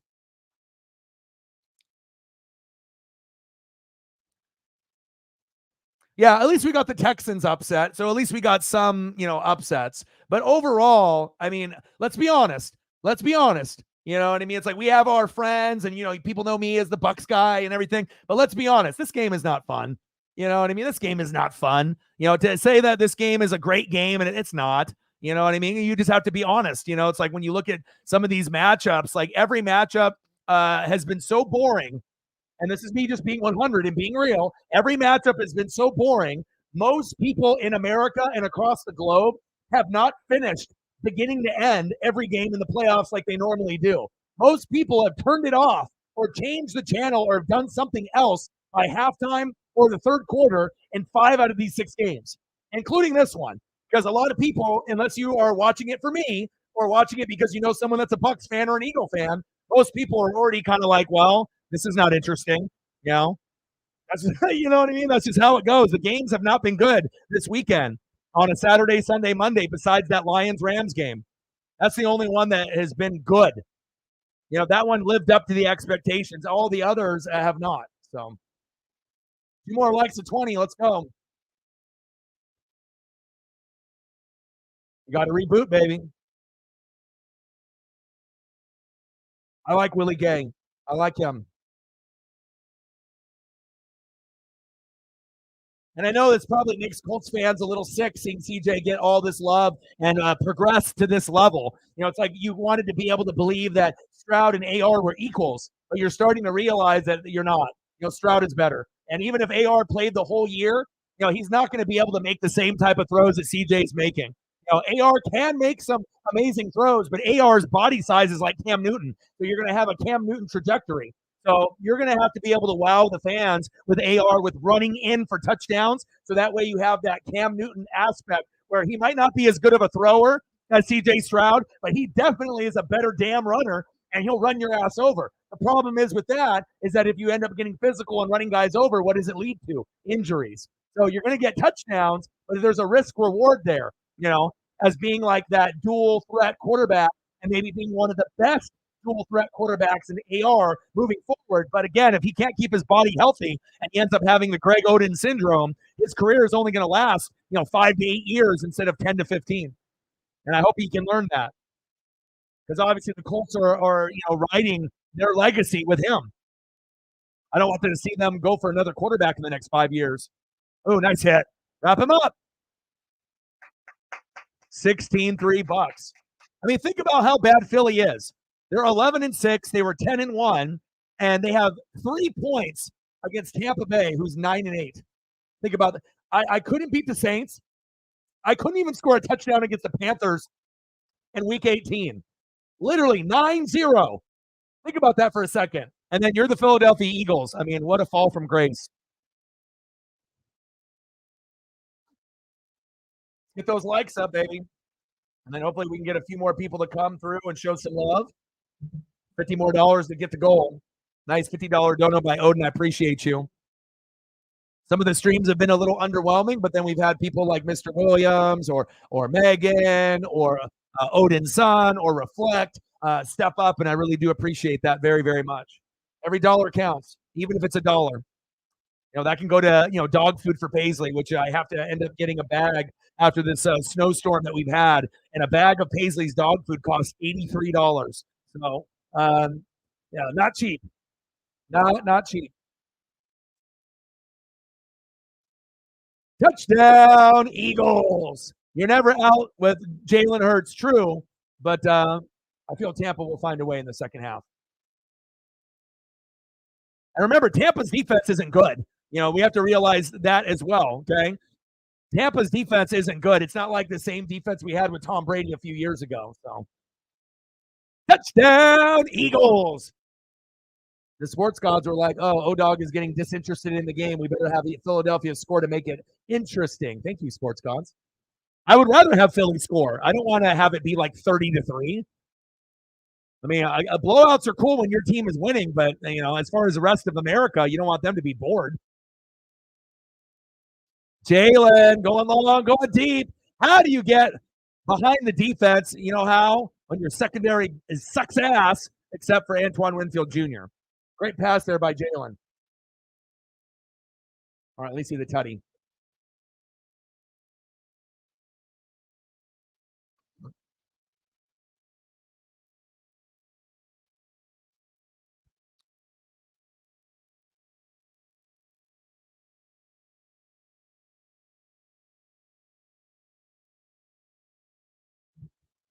Yep. And Tampa's prone for turnovers. So if they get a pick six, a fumble for a touchdown, a punt return or kick return for a touchdown, Dallas Goedert, touchdown, Eagles. Nice job, Philly.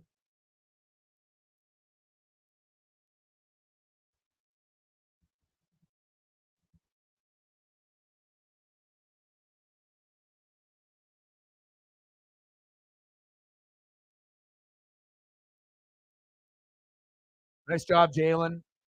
Way to be able to bounce back. The defense is terrible, but that doesn't mean the Eagle offense has to be equally terrible as well. You got so many good pieces out there except for A.J. Brown. Get the job done. There you go. Nice job.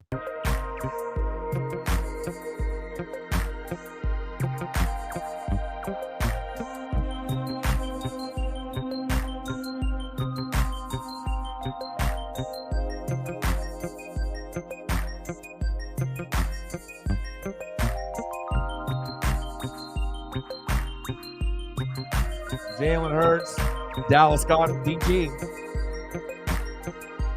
Offsides on the defense. No 2-point conversion.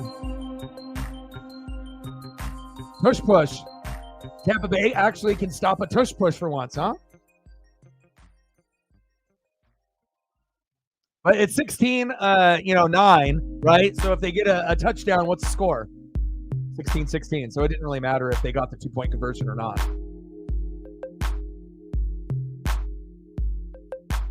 That's when you know things are not going well for Philadelphia, is that one play that always works 8% of the time doesn't work today.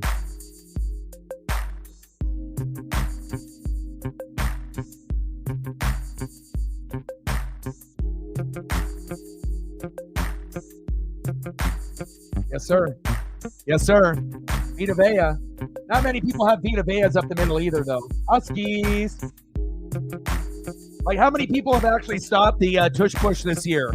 I'm trying to remember. What was the team that stopped the tush push earlier? Was it like the Niners or the Ravens on the goal line? I don't know what you guys remember. I mean, my brain is full of stats from like 1985 until now. So sometimes my mind gets a little cloudy, on the certain tush push. But who was the team that stopped them? The good team that stopped them earlier in the year? Because I don't think they've gotten stopped on the tush push that often. But I remember there was one tush push, either Niners or Ravens, the Commanders. Yeah, maybe it was the Commanders with that D line before they traded away all the D linemen with Chase Young. Yeah, I think that's it. Matt's on it. I think it was the Commanders. That, obviously it wasn't a good team, but it was a good D line before they blew it up. Matt Payton gets a raise. Good job. Smart dog. I knew someone would remember. And I think there was another team that did it too, but that was the scenario that I was thinking of. Nice job. Matt Payton for president.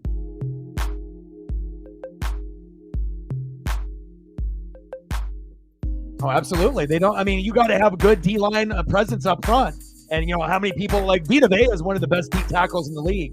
And if you look at the Commanders when they stopped them earlier in the year, I mean, you had arguably one of the best D lines from left end, right end, and both nose tackles in there. With Payne and Chase Young and company. I mean, you had four.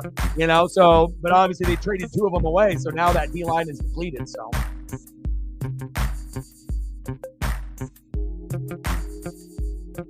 Matt Payton is the man.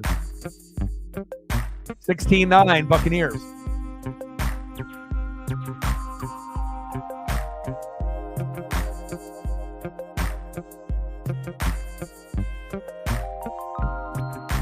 Reflect, have you been outside and walking? Or have you been staying inside because of the weather? Like, I'm not able to do my 45-minute walks the last couple days, and I'm used to doing 3 of them a day, and like yesterday we only did a total of maybe an hour out of 3 walks, if that. So, but then today I did 20 and then another one for 30. So I'm gonna try to do another. It's cold. I don't want her to get frostbite or get cold, hypothermia and whatnot. But Paisley's a trooper. But again, if the wind is blowing and it's under 20 degrees, you don't want to have your pets out there too long.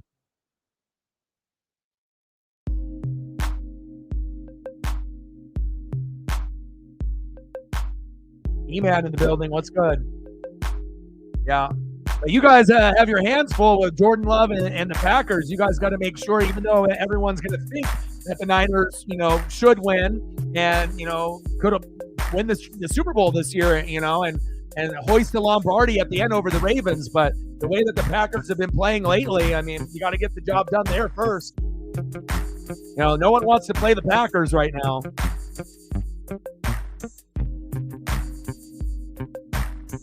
Like, you guys would be better off playing, the Lions right away rather than playing like the Packers. But we'll see how it goes. I'll be rooting for you guys. Especially for the NFL's sake, having the Ravens and Niners, that's going to be the best Super Bowl, period. There's no matchup that's better than those two, regardless if you love those teams or hate those teams. That's just facts.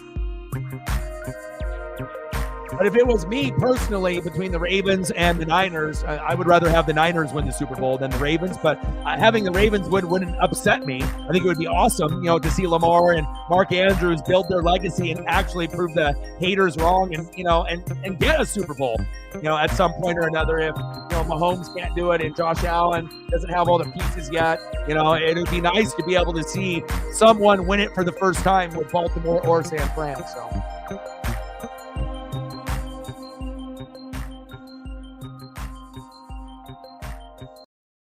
16-9 Tampa.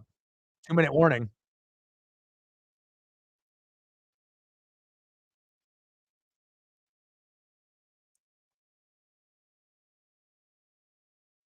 Baker with the play action fake. Wow. Kate Otten. First down, Buccaneers. Move the chains. But I think, when when your team is a championship caliber team, it makes you realize when your team is not championship caliber. So it's like whenever I see, teams like this, kind of pretenders, maybe overachieving, it's nice, but eventually, the luck will run out. But if Tampa can play like this against Detroit on the road, if we win this game, if we win, right? Tampa will have a shot. I'm not saying it's a good shot, but they'll have a shot if they play well. It just really depends on the defense. Can you slow down Detroit's high-profiled offense, and can you make some plays on defense too? Can you sack Goff a couple times and pick him off? And if you can, then the game will be, decently close within 7 or less. But if the defense sucks and Baker sucks, then, yeah, Detroit will blow them out. So I like Kate Otten. He ain't no fucking top 5 tight end or nothing, but I like him. I like quite a few of the players that are on the Bucs right now, even if we're young. But nothing as much as Tristan Wirfs and my favorite, Antoine Winfield Jr. So get those likes up.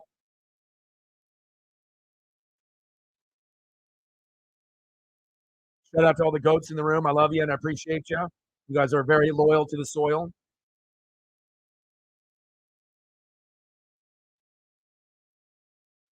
I would have started right at 5 o'clock, but I had to redo the thumb like 2 times. Like sometimes with my editing program, I get it all set up, so I get the logo at the top, NFL playoffs. Then I have to do verses, and this is like kind of like how I do it. And then I do the logos and I got to find them, pull them over, and then I have to adjust the size, so Eagles, Bucks. Then I got to get the images and I got to do it myself. I got to like, go through images or go through my, my portfolio of the ones that I've done already, and then I got to size them up to make it look nice. And then you got to do the live play-by-play and reactions. And sometimes the editing tool will be fucked up where I'll do live play-by-play and reactions, but it'll be behind the players. So I'm like, fuck, I got to start over. And then I got to, restart my computer and reboot it. And then hopefully when I reboot it, then the program will level out and it'll let me do it the right way. And that's what happened today. So I hate when that shit happens, especially when I'm pressed for time, but I still was able to get it done. Adams for Winfield Jr. Adams won't even be on your guys' team next year. Antoine Winfield Jr. not only is one of the best safeties, on the Buccaneers, but the best safety in the entire NFL. Now, will he be the best safety every single year? No, but he will definitely be one of the top safeties. I would say he'll be one of the top 5 every year until he's retired. He's that fucking good. He's got that Charles Peanut Tillman in him. And don't be surprised if he ends up making a big play today. Baker, incomplete. Oh, no worries, Megan. You always do a lot, and we definitely appreciate anything that you can do when you can do it. So no worries. Other people will step up, whether that's Mr. Williams or Reflect or Cyberpunk or uh, someone else. So we'll figure it out. Dog food is expensive. But luckily, Mr. Williams ended up doing that Cash App. Reflect is helping out with the other things, and then I was able to have enough money that was in the account to get the cell phone, paid. So that was good. It didn't leave me a whole lot left over, but at least I was able to do that. And then I adjusted my Petco lab subscription for Paisley, so that way they don't send me the jar for the teeth cleaning that you sprinkle on the food. One little small jar is like $35, and I don't want my account to get overdrawn. But luckily, they sent me an email, and they're cool. They allow me to adjust my date, so I ended up pushing it out a week. So at that point, I'll have more money, and that way my account won't get overdrawn for something like that. Because I don't want to stop getting that for her. It is making a difference on her teeth. If you have a dog, like Sarah with your dog, at some point you may want to look into that because most dogs, will not let you brush their teeth. And it's just this nice little, safe powder, and algae and other, ingredients and whatnot. And all you do is just take a little scoop. There's a little scooper in there, and you just pour it on the dog food once a day, and that's all you do. And then you just mix a little bit of water. You get a spoon. You put a little couple things of water in there and swish it around, and it's still, dry food. And then, most dogs love it, and it ends up taking off the plaque and the tartar, gives them fresh breath, but it helps clean and, manage their teeth. Not everyone cares about their dog's teeth, but if you do, you can extend a dog's life, 2 to 3 years if you take care of them, especially if they end up getting some kind of infection. Because, imagine a dog never brushing their teeth, for 10 to 15 years.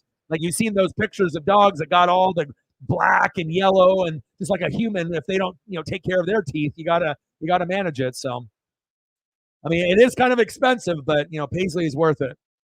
3rd down and 10. Baker.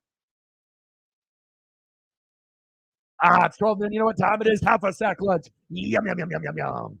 Ryan in the building. What's good? Oh, you're good, Ryan. Reflect with a 20. He said, I'll step up. I appreciate that. Stacks on stacks, racks on racks. A little Cactus Jack. Bang, bang. Thank you so much. One of the #1 supporters on the channel, Reflect in the building. Appreciate you. Let me know what you want to do for photos, and I got you. Thank you so much, man. And again, anytime we end up getting donos, I never buy anything for myself. Like, never. If anything, I try to get Sarah something once a month or as close to once a month as I can for her hard work. And then everything goes to Paisley and bills. That's it. Like, I don't get to spend anything on myself ever. Like I literally have not bought anything for myself in 2023, like nothing. And then in 2024, nothing. And I got stuff that I need to pay back, also on top of that too, to be responsible and stuff. So thank you, man. I appreciate you. Yeah. And I have been using it for about a month, and it does work. They say most people will get results within the first 3 to 4 months. And it just depends on how bad the teeth are once you start. And Paisley's just 2 years old, so I probably should have started it when she's hit two, or maybe when she was just about to be 1 years old. But I had to do the research, and go through all the companies and find the ratings and go through the due diligence. I don't want to just give her just anything. But I highly recommend, if you do have a dog, Petco Lab does some really amazing stuff, and you can't buy their stuff at PetSmart or Petco. It's an exclusive, so you have to go to their website and then they distribute it to you and whatnot. But it does work, and it's an awesome product. So I'm going to try to be able to actually get that for her for the rest of her life if I can afford it. If that means less whatever for me, less food, less whatever, and I can make sure she gets that, I'm going to do it. So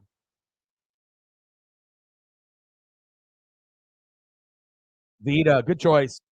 $30 more to get to the goal. She likes it, and they said like I think maybe 5% of dogs, maybe depending on the breed, won't really like it right away. But 95% of dogs, regardless of breed, you put it in there, and if you have dry food, you just do a little water, not a lot, just like a couple spoonfuls of water in there to just kind of mix it up. And Paisley, I didn't. She sniffed it, looked at it, and then she ate it right away, and she loves it. So and it sounds like most dogs do. And there's always going to be a case of a young or an old dog, and a certain type of breed that may not like it. But I think like I said, most dogs, they do enjoy it, and then like I said, it freshens their breath. But the main thing for me, Paisley already has fresh breath, so I don't care about that. I care about the plaque and the tartar and making sure her teeth are held up enough. So gang gang. $23 dono. Jerry in the building. Jerry, Jerry, Jerry. My boy. Reflect with a 20. Jerry with a 23er. Bang, bang, bang. Boom, boom, boom. Bang, bang. Bang, bang. Appreciate y'all. You guys are the best. Three feathers. Jerry, Jerry, Jerry. $23 dono, my boy. Stacks on stacks, racks on racks. A little cactus jack. Bang, bang. Thank you so much, man. I appreciate you. Go Bucks. Go Saints. Thank you, Jerry. What do you want for photos? I don't know if you are stopping by and you have to leave, or if you're going to be here for the rest of the stream. Let me know what you guys want to do for photos, both of you. Vita Vea, obviously, for Reflect, and then let me know what you want. And I got you, Jerry. Gainwell with a 9-yard gain.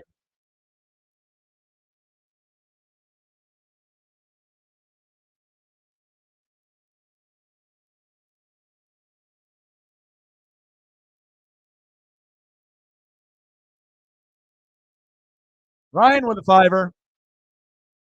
Funny how that works out. When you get one person, then it leads to others. But when nobody does it, then you're just fucked. You know what I mean? But if someone, has the generosity, typically it will lead to another and another and another, you know. Jerry, Jerry, Jerry. And then Ryan coming through in the clutch as well. Appreciate you. Thanks, Ryan. Get his ass. Incomplete. Ryan with a 5-er. Stacks on stacks, racks on racks, a little cactus jack, bang, bang. Ryan's like, I got no money. I can't do it. Maybe next time. And then he sees all the other people donating. He's like, fuck it. That's just one less fucking Big Mac for me. And I appreciate that. Let's go. Appreciate you. Megan's like, I got to get in on this too. It's like, I got to be able to, mind my pennies and my dollars. But if everyone else is doing it, I appreciate that. Megan with a tour. Stacks on stacks, racks on racks, a little cactus jack, bang, bang. We got plenty of photos during halftime here. And then Ryan with another tour. Megan with a oneer. Appreciate you guys. You guys are the best. But the funny thing is, if no one would have donated, like if Reflect and Jerry didn't donate, right, then maybe Megan and Ryan don't donate, and that's how it goes. And like I said, some people can do it, some people can't, and it's totally okay if you can't, you know what I mean? But if you can, it definitely will go to good use. Nothing that goes to me for my profit or my stuff. It's not like I'm buying Jordans or Buck jerseys or Duck merch, because obviously if I was just spending money on myself, I would have already had a Kraken Winter Classic jersey, beanie, T-shirt. I would have had all that shit. So everything just goes to Bills and everything goes to Paisley. So, and then if I have anything else, I try to take care of Sarah as lead mod for all the hard work that she does. So Ryan with a tour, stacks on stacks, racks on racks, a little cactus jack, bang bang. And then Megan with $1. Stacks on stacks, racks on racks, a little cactus jack, bang, bang. Thank you. I appreciate you guys. Reflect with the tour. Whoa, incomplete. Out of bounds. Stacks on stacks, racks on racks with a little cactus jack, bang, bang. $2 holla. You guys are the best. Thank you. Appreciate you.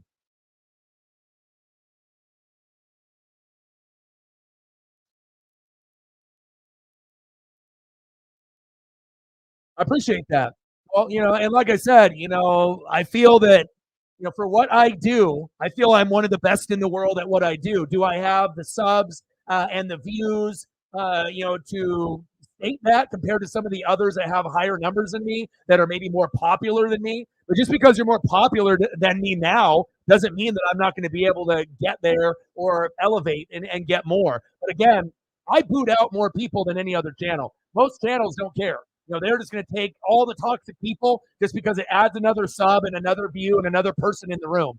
So for me, it's going to be a lot harder to be able to grow until I get, either a famous athlete, a collab, or someone that is wants to collab and actually goes through with it and doesn't back out, and that isn't threatened by me, and my fan base and what I can do. And it's not threatened if they collab with me that I'm going to take all of their mods and all of their fans and they're going to start coming to my channel, But the threat is real, and that's why a lot of people, I feel that they're threatened by collabing because they feel that we do have something special here, and they don't want to lose their people. I get it, but it's not like I'm going to be poaching other people's mods and other people's important people on their channel. People shouldn't be so fucking petty, but I guess that's how it goes. But we have something very special here, and I guarantee no other YouTuber is going to read or watch film more than me. And, if we do Sports Jeopardy, we're beating everyone's ass on YouTube. There is no one that's going to compete with us. That is facts. Let's go. Let's go to the next goal. What are we at? 105. Let's get to 2. All right, let's get into some photos. Let me start off with Reflect with the Vita Vea, and then we'll move on to Jerry, and then Megan, and then Ryan. Jerry, my boy. I'm definitely not eating air tonight. That's good. Eating air is not good, especially with all the time and effort and energy that we put in. All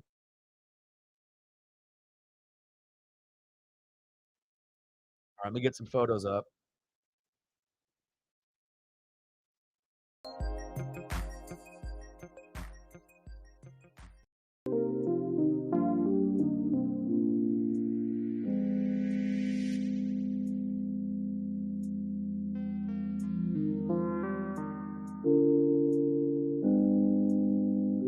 I appreciate every single one of y'all.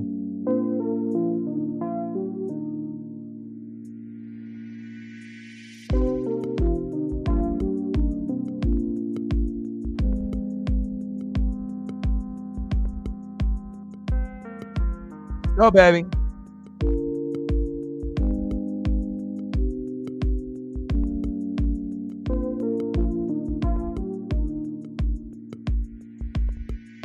It's really crazy too, how we talk about Sean McVay, and we talk about, everything that he's been able to do with Tyron and with Puka. Puka was on the Huskies before he transferred to BYU. A lot of people don't remember that.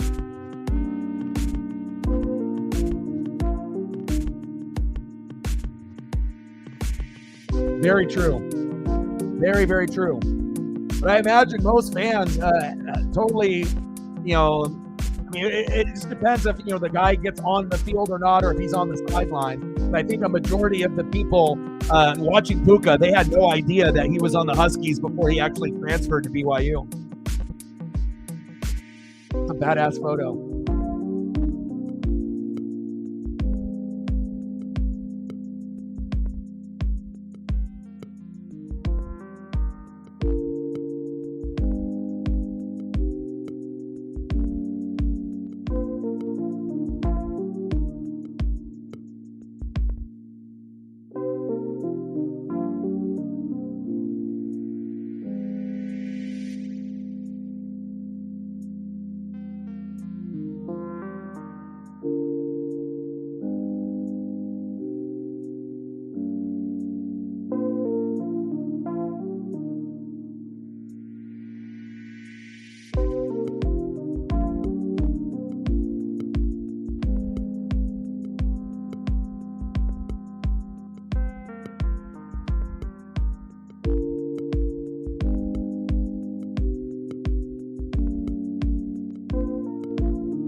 Done. The closest thing to Warren Sapp that I've had, and I love him, man. Like, especially if you're a player, that is a great guy off the field and a great locker room guy. Love it. No way, you were? Oh my gosh, I'm so jealous.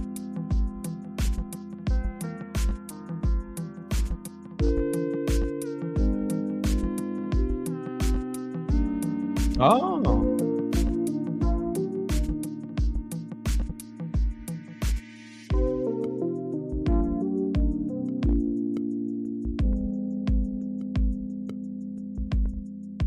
Good choice with the Vita Vea. Jerry, you still in the building?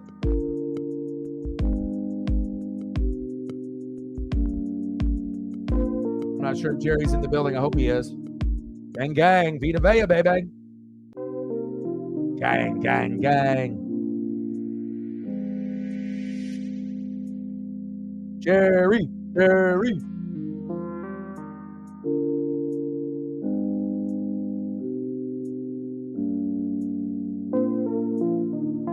Oh, I got you. Oh, you are? Okay, cool. I appreciate that.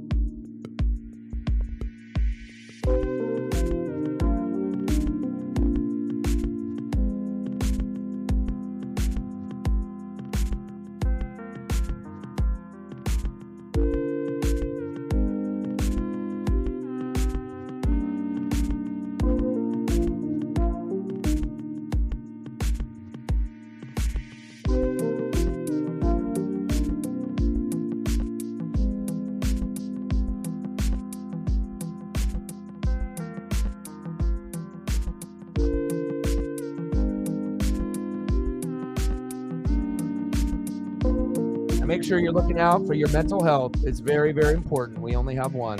Take care of yourself. Do the right things that you need to do to be able to get yourself back on track if you feel yourself slipping.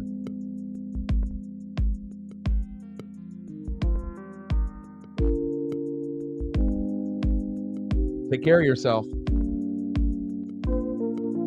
Let's see if I can find some.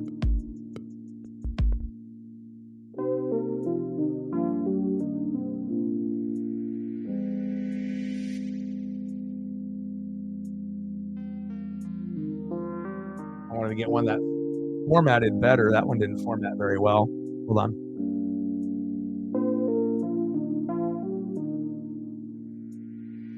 And then we'll get into with Megan and with Ryan as well.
appreciate you.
All right, Jerry.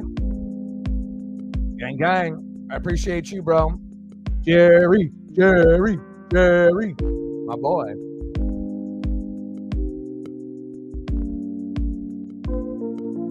For real, though.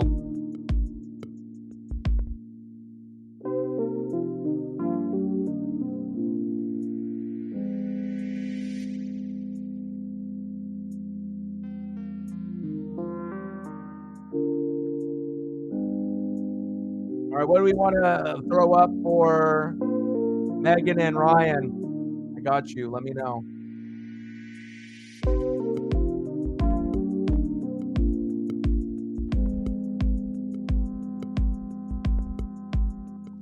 Roof.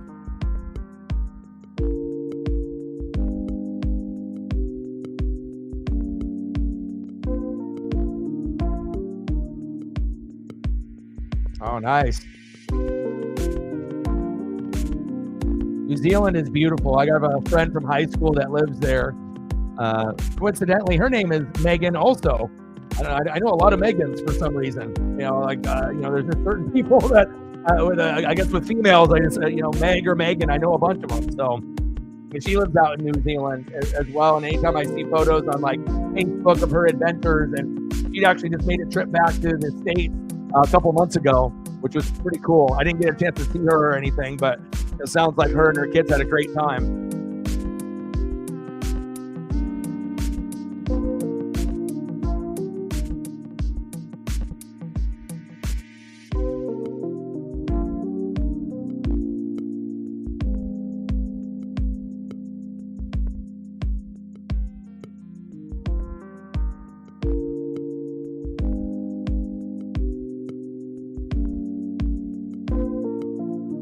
Let me know where we want to go for photos now. 16.9 bucks, baby.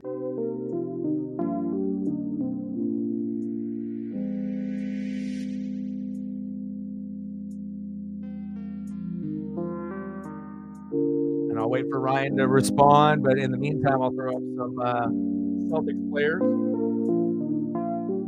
or some Charger stuff.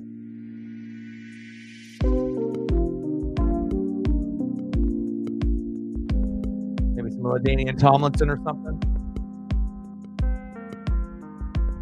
It's always a good choice.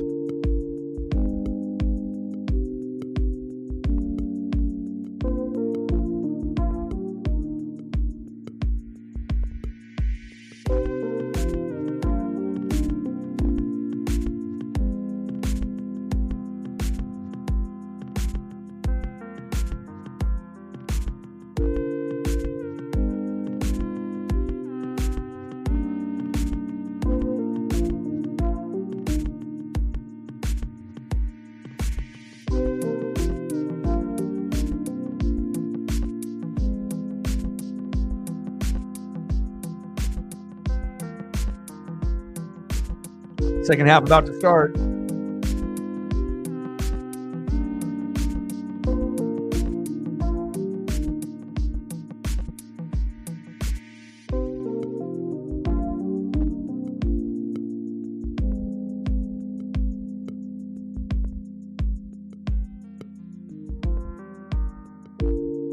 Always loved LT.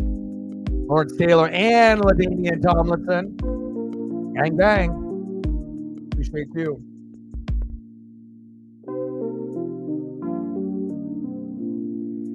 I'll get more photos as we go through like commercial breaks and whatnot. Okay.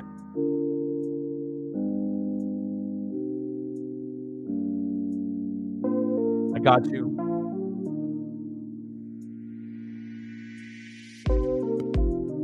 But I do like the narrative of Josh Allen and Lamar like changing, where people might have been like, oh, those guys are good, but they're not my favorite. And now people are like kind of getting back on the Josh Allen Lamar bandwagon and like really appreciating what they're doing, which is cool.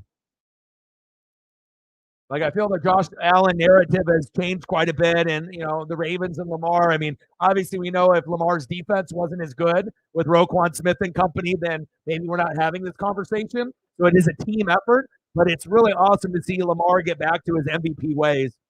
I like him. Swift, sit down.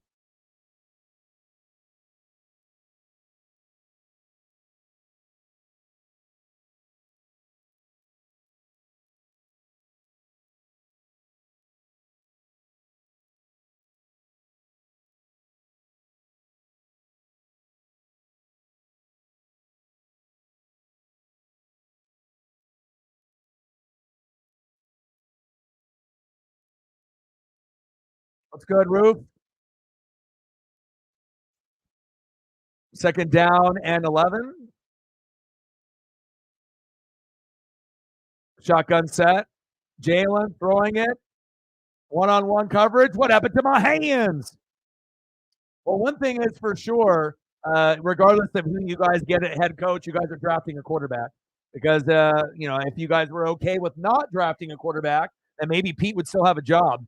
So obviously that was one of the main factors is that he wanted to keep building around Geno, and ownership didn't want that anymore. So they wanted to be able to have someone to compete with Geno or to take Geno's job and see if they can get somebody better. But there's still other holes that need to be filled besides, getting a replacement for Geno.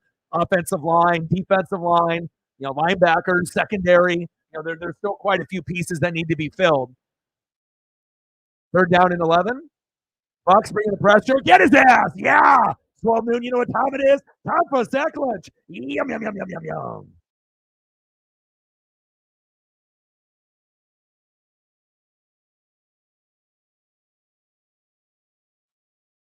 Yeah, but remember also too with Ben Johnson, just because he was able to, he's able to do it with like the Lions and those stud players, doesn't mean you're going to get the same kind of results, over in Seattle. Seattle definitely has, Kenneth Walker III and DK and JSN and Tyler Lockett, Tyler get to the door and Lockett. They got a lot of pieces, but again, going from like an OC to a head coach, sometimes it don't work.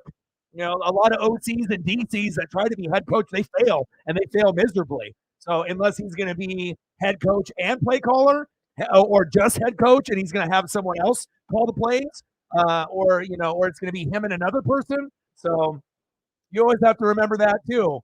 Coordinators are cool, and and he is an up and coming coordinator. But honestly, if you're Detroit, you don't let a guy like that go.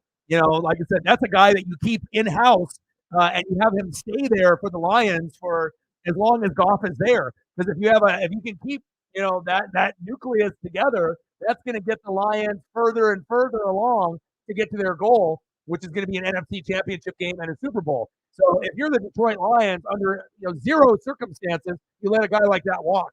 You try to do everything in your power to get him to stay. But if someone is willing to offer a head coaching job that's enticing enough, but also too, is it a better destination than Detroit? And if it's not, then he may not go unless he just wants money and he wants to be a head coach. I guess it just depends on him as a human. Does he want to be able to build something special with Detroit? Or does he, because let's be honest, if you end up hiring a Ben Johnson, right, and then you give him all this money and then he doesn't do very well and then he's fired, and then that's it.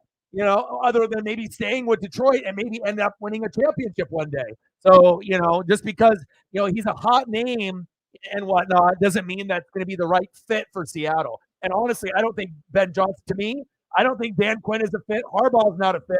And I don't know if Ben Johnson's a fit either.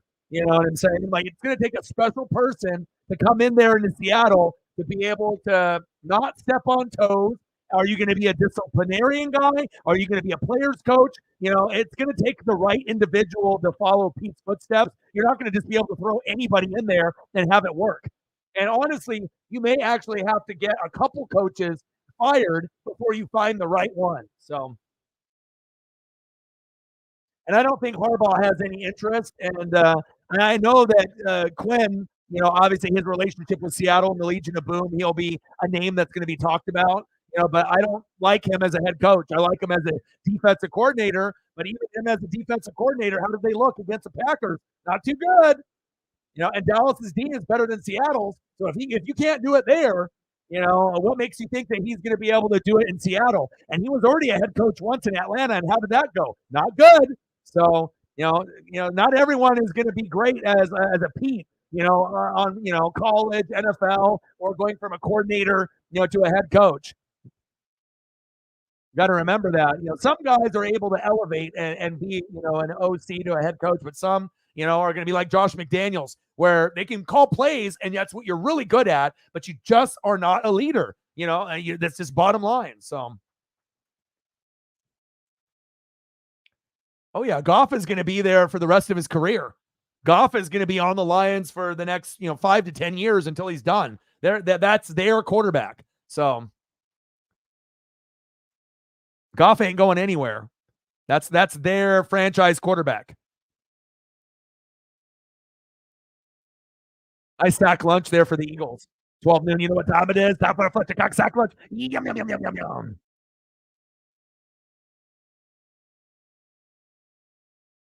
Oh, that would be sweet. That would be sweet. I'd love to go on the boat. I love the water.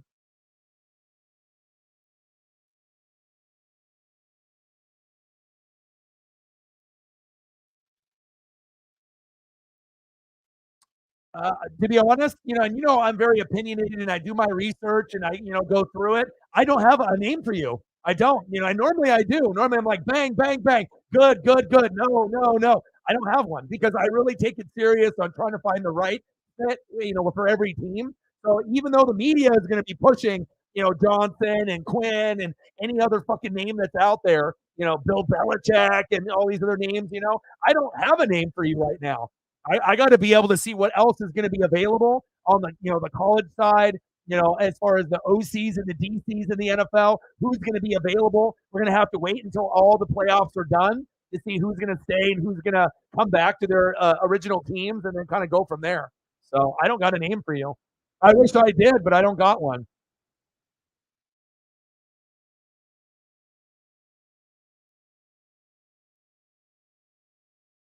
Defensive coordinator, yes, but not head coach.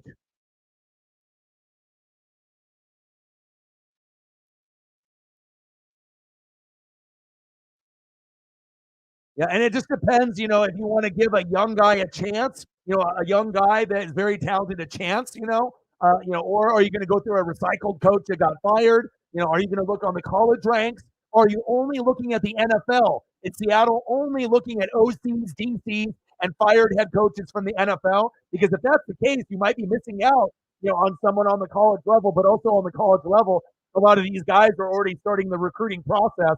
So unless it's a guy like Harbaugh, most of the coaches are already locked in to next year already. So I assume that, it'll probably be a coordinator like an OC or a DC or a positional coach that'll get a shot. Shep in the building. What's good?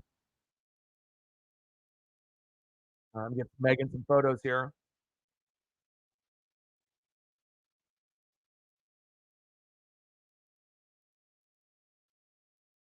Lamar, baby.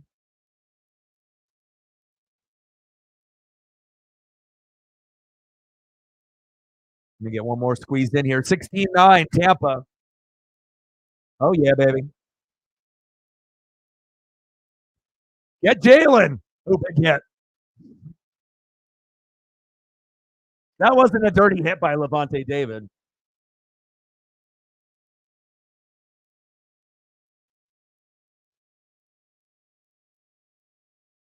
Levante ain't a dirty player. Everyone loves to overreact. Appreciate you, Megan.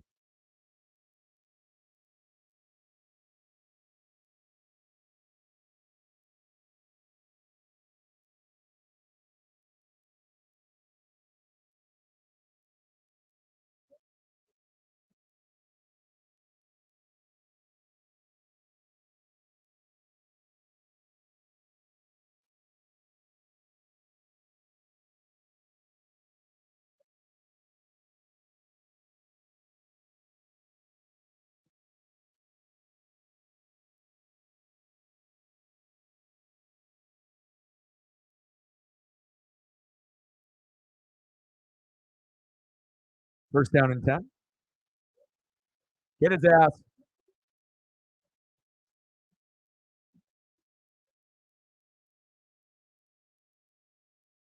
Yeah. Yeah, baby. Good defense. Jamel Dean, my boy. All right, let's get a couple more of these squeezed in for you. Oh, yeah. It's your guy.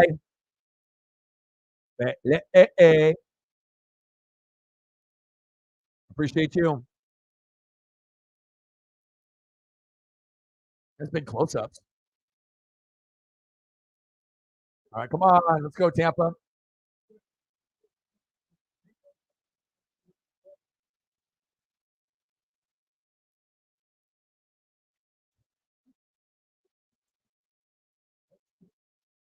And you also have to realize that there's also going to be names from all the teams that are currently in the playoffs still that they're still working on their current teams. So after the Super Bowl is done, and then we can kind of see how things shake out if people are going to go back to their old team or if they're going to be available for a new job. So missed you, brother. You've been MIA a little bit. We missed you. I've been concerned about you. Hopefully things are getting better for you.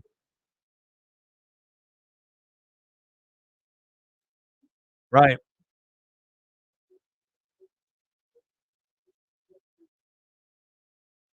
Yeah, I can get you some John too.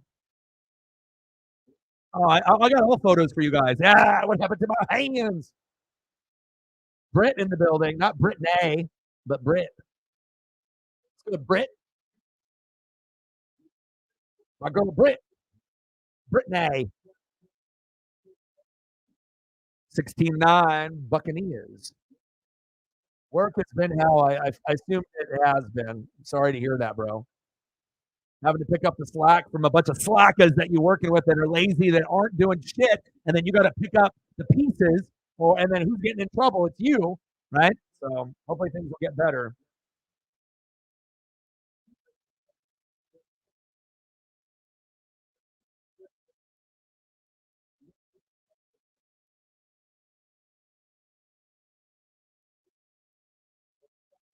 Harbaugh family, very talented.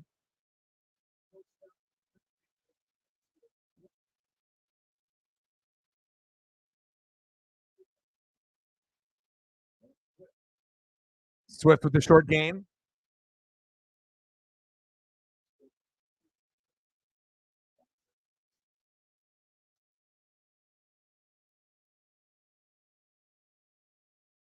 If I squeeze one more in for him.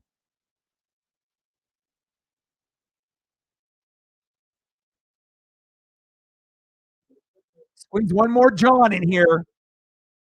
John. And we ain't talking John like for the Eagles fans, not that kind of John. Get him. There we go. Good tackle. Appreciate you.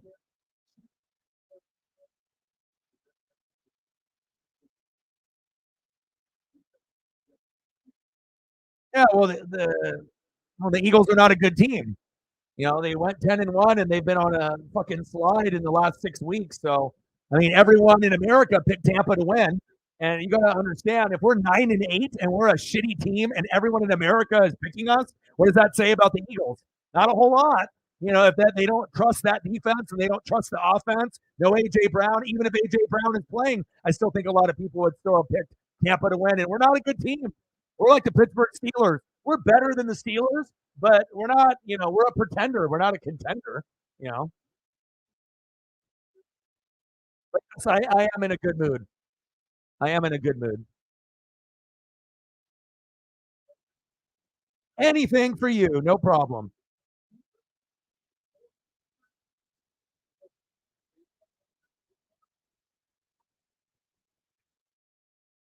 What games you got circled on the schedule, Shep?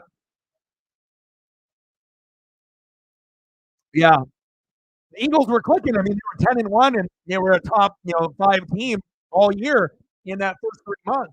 But again, grumblings in the locker room. Defense is bottom 5. They started to get exposed game in and game out. And everyone that thinks of Philadelphia, they think, oh, Super Bowl contender. Oh, they were good last year, right? And they were good for the first 11 weeks.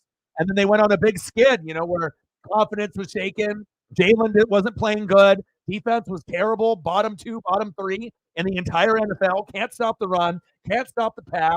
Losing games to teams that you shouldn't. And then it just got worse and worse and progressively worse. And then now, you're limping into the playoffs, as a team that has a good record, but maybe the weakest team going in. Even if let's say the Eagles matched up against the Steelers, I would assume that as bad as the Steelers are, the way that the Eagles have been playing, yeah, some would probably still say Eagles. Let's say like Pittsburgh is in the NFC and it like Tampa. But when you got Mason Rudolph or Kenny Pickett, it's like I don't know. Can they even score enough? But it shows you if you can't stop anyone, and then the thing that you're known for, offense, and you can't really do anything there, then that's why people are questioning. And also the coaching, the play calling has been terrible. So it shows you they lost. Gannon and Steichen, they lost OC and DC after going to the Super Bowl. And that's the worst thing that could have happened for them. And it shows you, that ownership, GM, head coach, OC, and DC mean more than quarterback, running back, wide receiver, tight end. And, people have to realize to win games, O-line, D-line, defense, coaching, play calling, but you got to have good guys at the top. It's like when you work at a shitty job, and you have like these terrible fucking owners and managers, and the only reason you stay at the job is because what? Your friends, the people that are there. The pay isn't good, but you kind of like a couple people there, so you stick around, right? But if you end up working at a good place that has a good owner with good managers, they usually will pay more, sometimes maybe a little less. You got to work your way up, but the environment is better, and you're going to get better results out of your employees. Vibe is going to be better. Chemistry will be better. Company is better. But if you have a dog shit, team or a dog shit company, what do you expect? You got to start at the top. Everything starts at the top.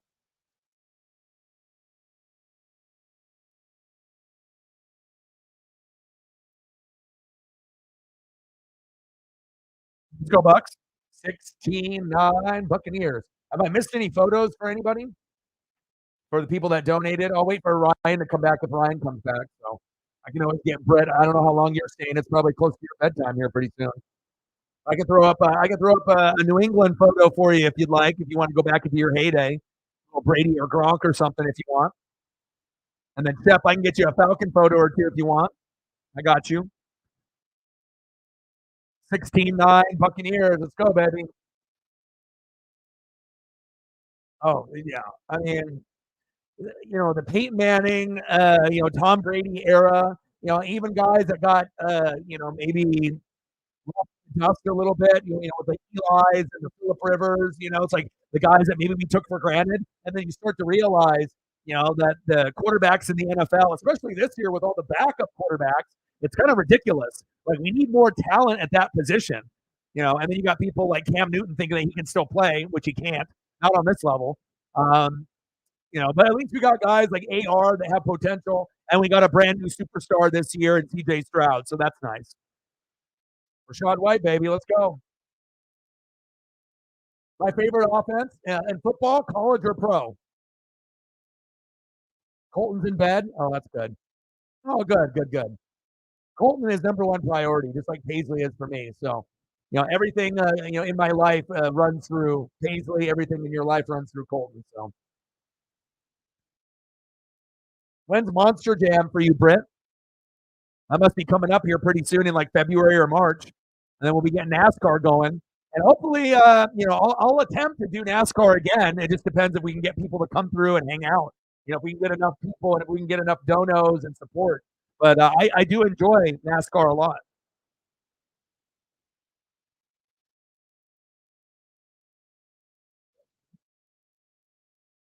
But I like spread offense. I like running RPOs. You know what I mean? I like spread offense. It just run and gun. I always love Steve Spurrier and the Chip Kelly kind of mind. Where you have a different and I also like motion. I like audibling and seeing guys go from like trips right and sending a guy in motion, guys pulling. I like all the like little things in football. Mid March is Monster Jam. Nice. I know you and Colton are going. Daytona.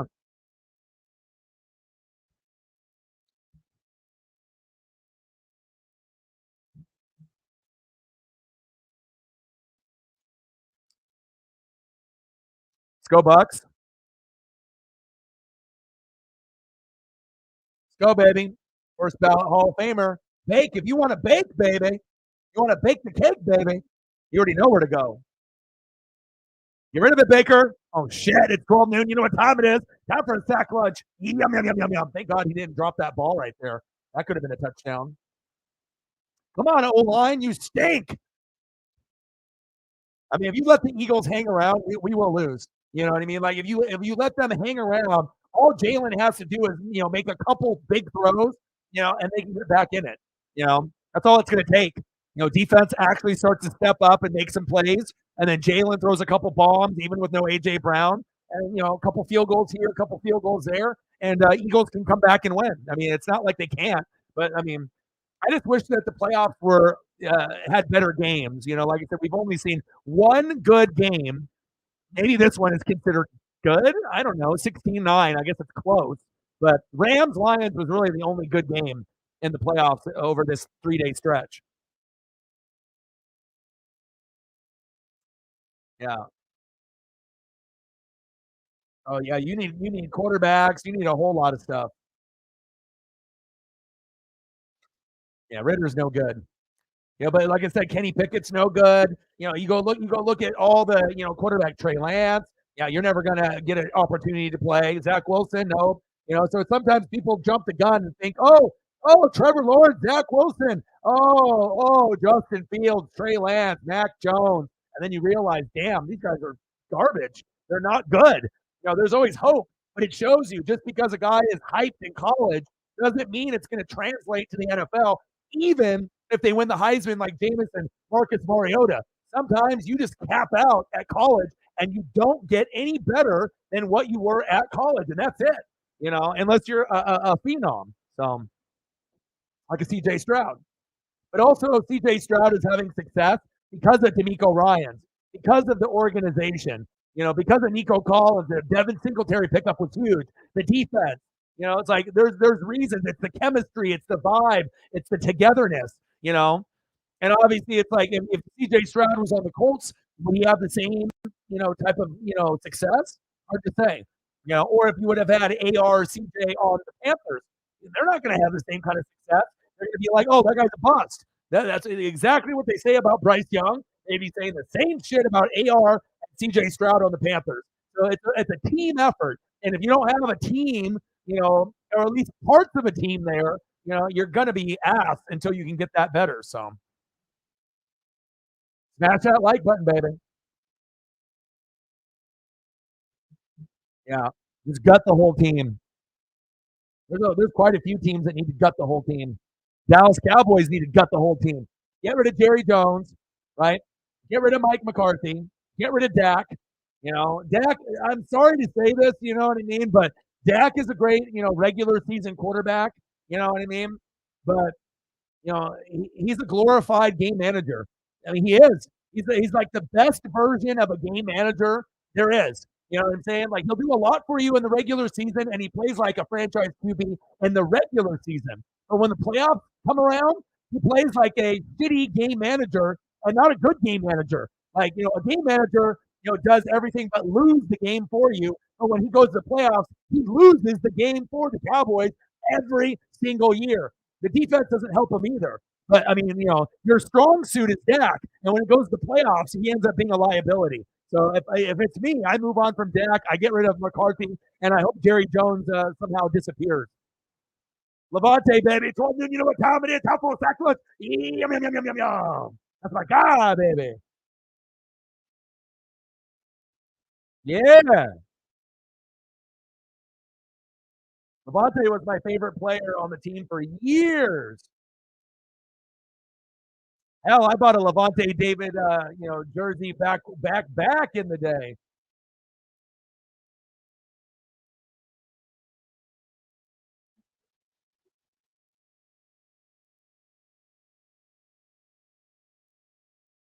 All right, baby. Season, baby. Get his ass. DG with the catch. Dallas Goedert. Woo! Most underrated linebacker in the game. He's got Hall of Fame, borderline Hall of Fame stats. I hope he ends up making it. Him and Demario Davis, they're probably the two most underrated linebackers in the game, baby. Get his ass, guys!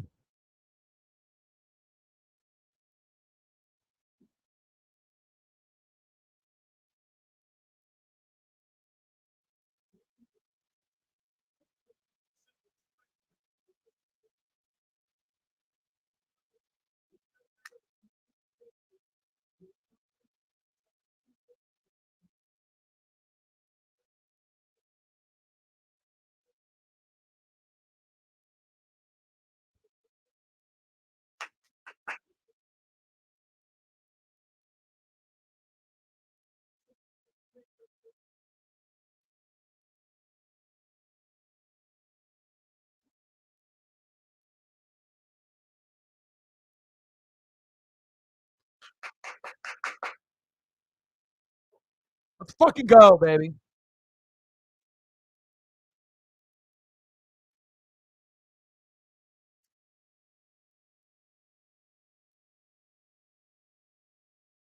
Run and shoot. Yeah, baby. Safety, baby. West Coast offense is fun. I mean, I guess it just kind of depends. I mean, I like all kinds. I mean, as long as you're moving the football and you're creative, I like creative play callers. Yeah, I like the intelligent play callers, the guys that have 15 to 20 word plays. The John Grudens, the Kyle Shanahan's, the Sean McVays. Like I like guys like that are calling plays. The Chip Kellys.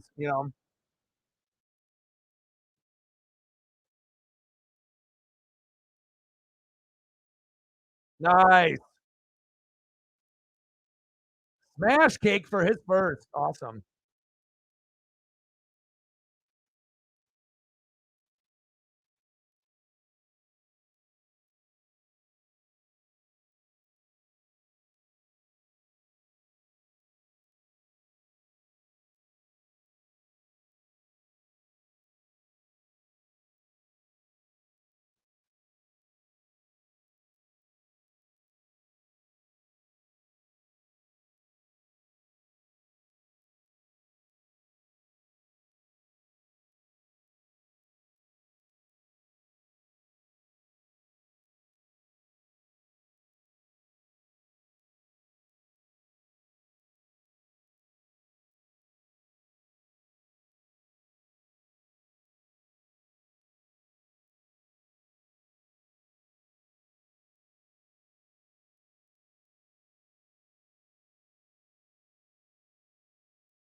$18-9, baby. Rashad White, get off me, little boy.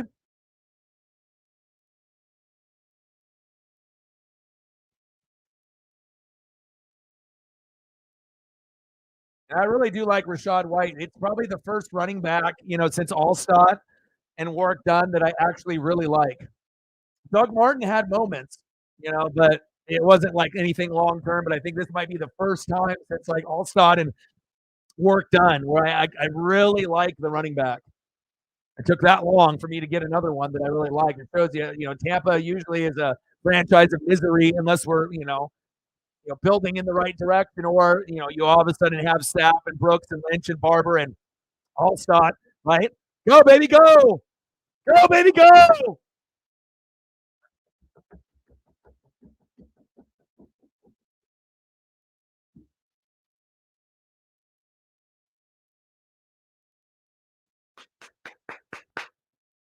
Let's go, let's go, yeah, baby.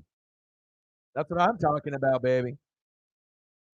The effort is ridiculous on the Eagle defense, but it shows you if you don't have a good defensive coordinator to show like responsibility and accountability, then this is the type of bullshit that you get out of an 11-6 team playing a dog shit 9-8 Buccaneer team, and then we're beating their ass. Have you noticed that there's no Eagle fans in the stream? They used to be one of the biggest supporters of the channel. We had only one stop in earlier, Lenny D, and then he left. You can only show up when they're doing good. You can't show up when you're doing bad.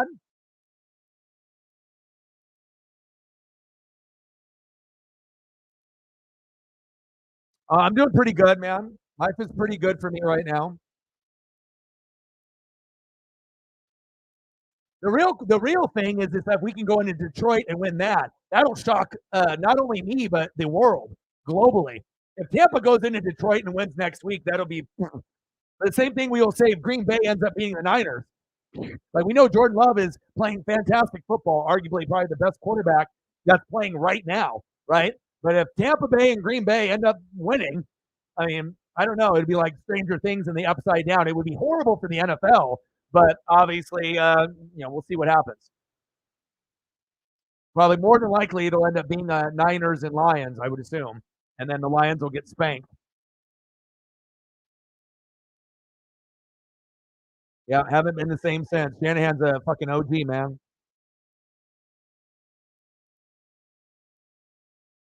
Yeah, baby.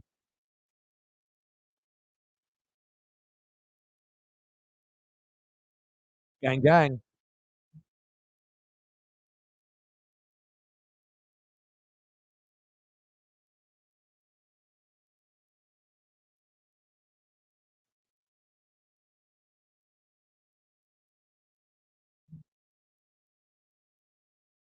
We got pieces, man. You know what I'm saying? It's like if we were a bigger market team, they'd be getting a whole lot of more love and pub. We're small market. We got some fucking dogs, and we got some guys that will be in the Hall of Fame at the end of the day. All right, let me throw up a couple photos here.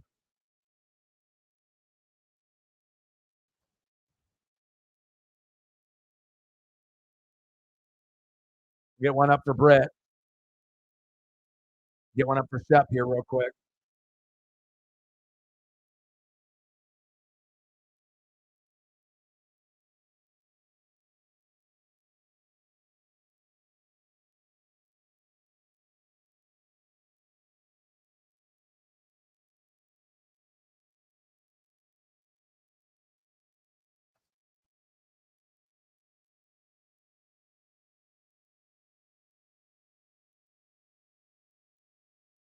Shitty defense. It's like David Moore earlier. I have never seen a team with such undisciplined secondary, players and effort. You're having guys like Trey Palmer and David Moore. Like, we're not even talking about Mike Evans and Chris Godwin. You're letting like the scrubs on the Buccaneers beat your ass. That's how terrible Philly is. So, next time, with the Eagle fans, instead of worrying about how many TikTok videos you need to do and bashing every other fucking organization, bashing the Cowboys, bashing the Washington football team, Commanders, Redskins, whatever the fuck you want to call them, bashing the Giants, bashing everyone else, thinking that your shit don't stink. Well, your shit stinks, and you were one of the best teams in the world for 3 months, and now you're one of the worst. You made the playoffs, but I don't think you deserved it. You got here because you went 10-1 and then you imploded. This is the shittiest 11-6 team I've seen in a long, long, long, long time. All right, Megan, take it easy. Appreciate you. Like if you're the Eagles, right? If you're the Eagles, what is your strong suit? If AJ Brown isn't playing, like what do? You give Swift like 20 to 30 carries, right? You keep pounding the rock, pounding the rock. Things open up, then you go to like a Devontae Smith or Goddard if AJ Brown isn't playing, or you run an RPO with Jalen, and you let him run the football. It's like once you start doing the opposite of your identity, and what is the Philadelphia Eagles' identity? If you don't have an identity of a team, then this is the type of result that you get. You let a dog shit Tampa Bay team that is a pretender beating you 25-9. Embarrassing. And this is 1 year removed from the Super Bowl. But again, once you go to the Super Bowl, you don't go back. The next year, you just don't. It's very rare that you go to the Super Bowl. You might be able to go back if you win the Super Bowl, but if you lose the Super Bowl, you never go back. There's just going to be too many holes in that team. There's just so many factors that lead. If you lose the Super Bowl, you never will get back the next year. It just never happens.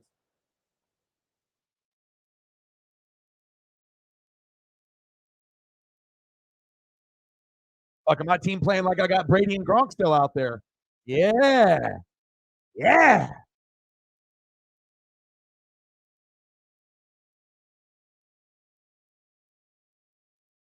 Tell you what, it was a magical time.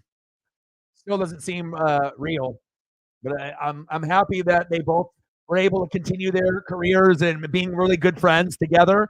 And then we ended up, getting a ring. It was a 3-year experiment, and we cashed in. So, Shep, what do you want to do for photos? You still in the room, Shep? You got someone that you want to see?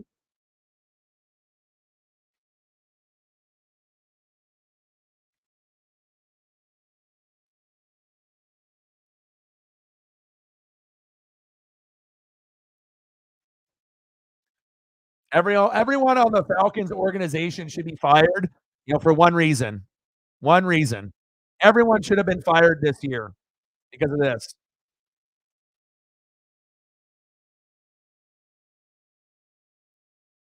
My man should have won Offensive Rookie of the Year. Yeah, it's like you got, CJ Stroud, you got, Puka, you know what I mean? But this guy should have been right there with all the rest. What the hell are you doing? You know what I'm saying? It's like I get it. You got, other guys in there, Algier, Cordarrelle, quarterback, this guy 1 week, this guy the next week with Ritter, how the hell you got a phenom and you act like he's RB3? Fire everybody. What the fuck are you doing? Like, okay, yes, I drafted Bajan in fantasy. And then you start realizing they don't even use him. That was a wasted pick in fantasy. If you drafted Bajan, you didn't get to the fantasy championship. Big facts. Well, hopefully it gets better for you.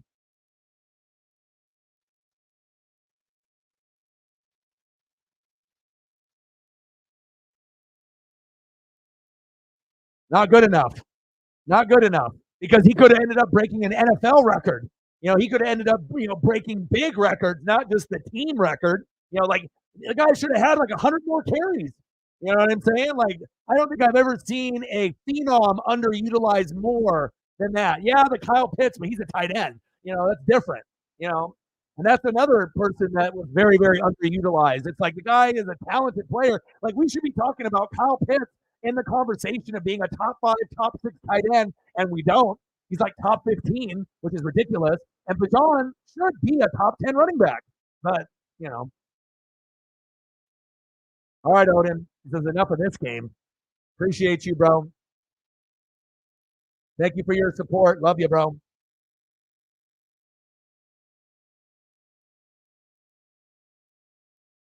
Jalen, floater.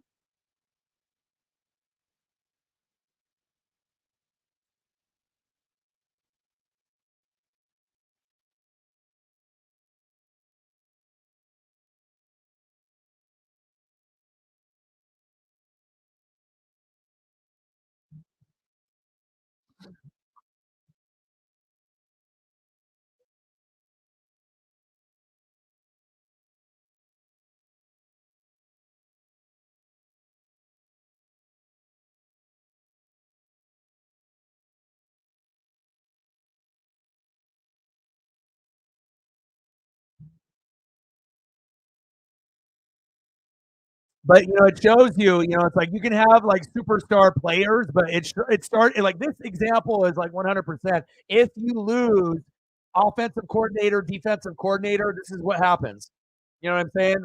Good offensive and defensive coordinators and head coaches do not grow on trees. So to be cocky and think that you're going to get to a Super Bowl and win after losing your OC and DC, Eagle fans, shame on you for being stupid. Thinking that it was just going to be easy peasy lemon squeezy. It was just going to be peaches and cream. But again, either football or you don't. Some people think they know football, they don't know anything. But coordinators and coaches matter, and this is a big example of it.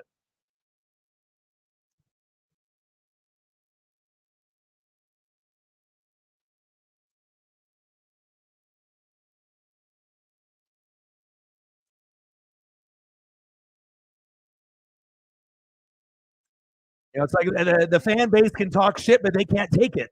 If you're going to talk so much shit and be so fucking loud and annoying, and you're going to talk, and then when things get tough, you disappear. What does that say about the fan base? Not good. It's like, oh, you didn't want to talk shit when you're doing good, but when things get tough, you disappear. That probably means that you shouldn't be talking. A little bit of karma, but again, they'll still continue to talk because that's just how the fan base is.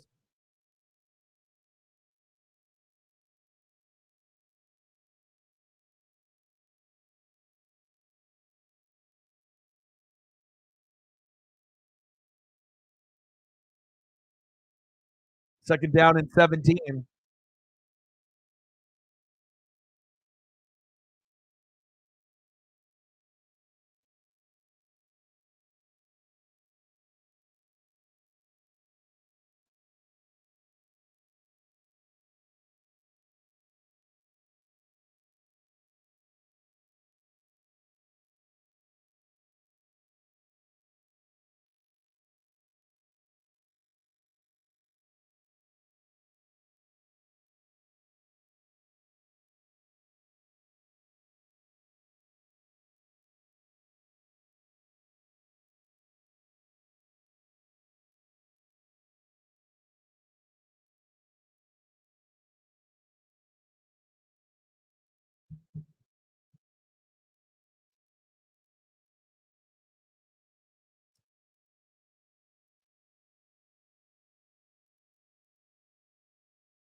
It's not how you start the season, it's how you finish. Great example. Go Tampa.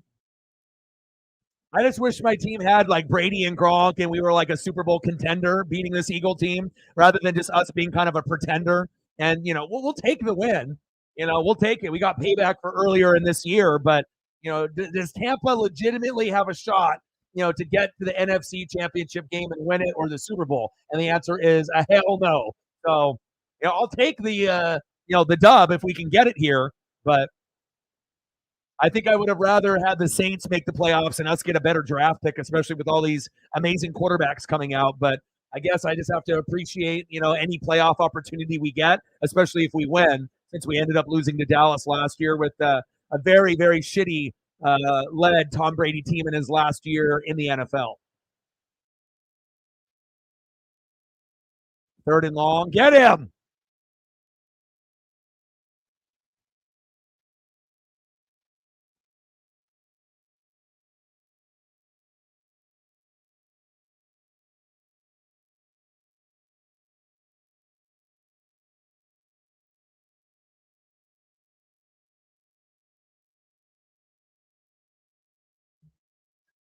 What are we at right now? Did we hit 20 on the likes yet? Shout out to all the people on Twitter/X that are watching as well.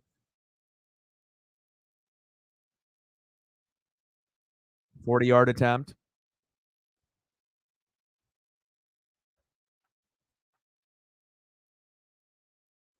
Wow.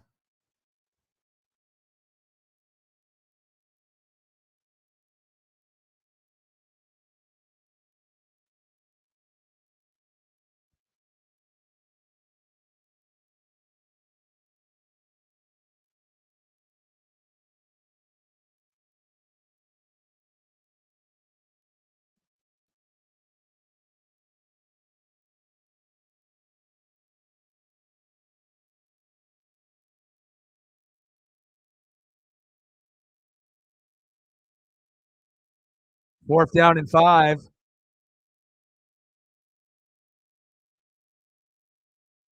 Yeah, baby. Go Bucks, baby.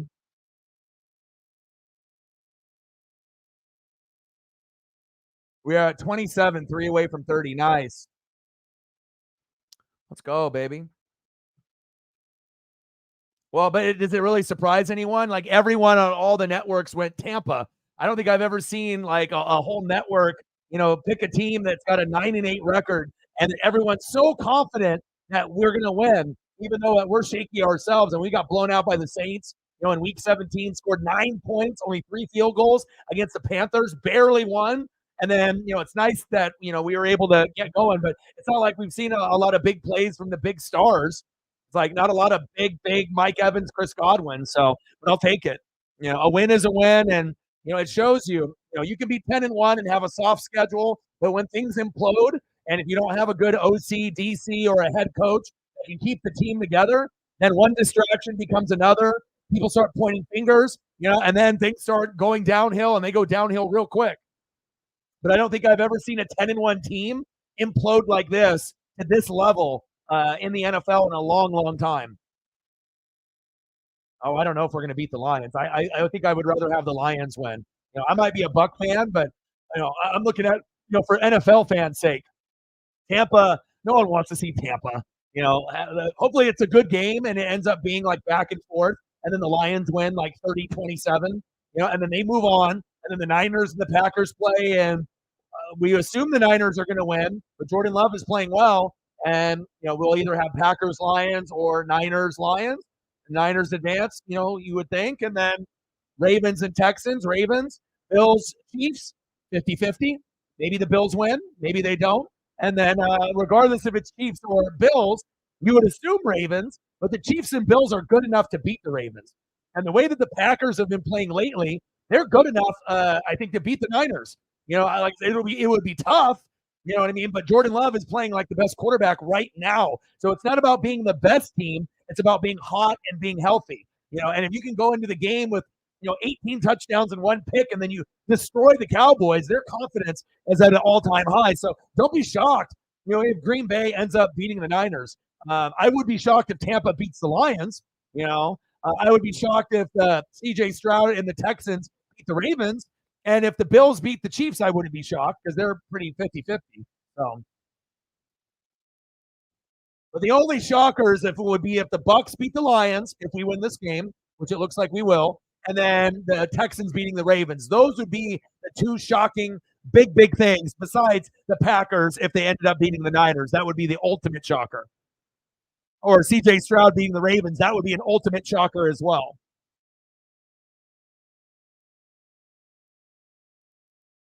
It's either you're watching the games or you're not, but you can definitely tell, who's hot. And you don't have to be the best team in the NFL in the regular season. Hell, the Cowboys are 12-5 3 years in a row. It's all about what you do in the playoffs. Are you hot and are you healthy? And how good is your quarterback and your scheme? How is it? And how good is the defense playing? And if things are going well, you could be the Packers where you're nowhere near the level of talent of the San Francisco 49ers. But if Jordan Love keeps playing like a prime Jordan Love, Aaron Rodgers, Brett Favre type of player, yeah, the Packers definitely have a shot. And, based on how Jordan Love has been playing, yeah, he could go in there to San Fran and they could get fucking blown out. McCaffrey runs for 3 touchdowns and 150, and they blow out the Packers 31-10. But there also could be a scenario where the Packers, kind of get out of the gates quick, get a 10-0 lead on the Niners, and then they hang on to win. So it'll be interesting to see how it all pans out.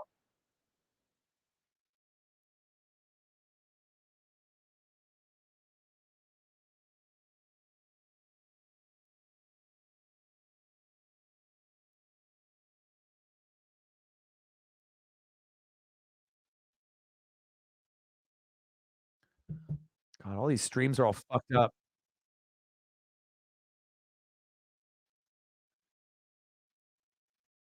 49ers, Lions. Yeah, and the Lions, defense is so shitty, they got 0% chance if we end up getting that matchup. I don't see any scenario where the Lions, if the Lions beat the Bucks. If the Lions had any kind of defense, then I would say the Lions have a shot, but they don't. So I don't think the Lions can do it. Like there's 0% chance the Lions. There's not one. Like if the Lions played the Niners in the NFC Championship in San Fran or Detroit for that matter, I don't. If they played 10 times, I don't see Detroit even winning once. Like that. That's just how it is. I don't see it. But the Packers, you play the Lions, or if the Packers play the Niners 10 times, I could see the way that the Packers are playing right now. The Niners win 6, maybe the Packers win 4. That's how good they've been playing lately. And obviously, it'll be a big test.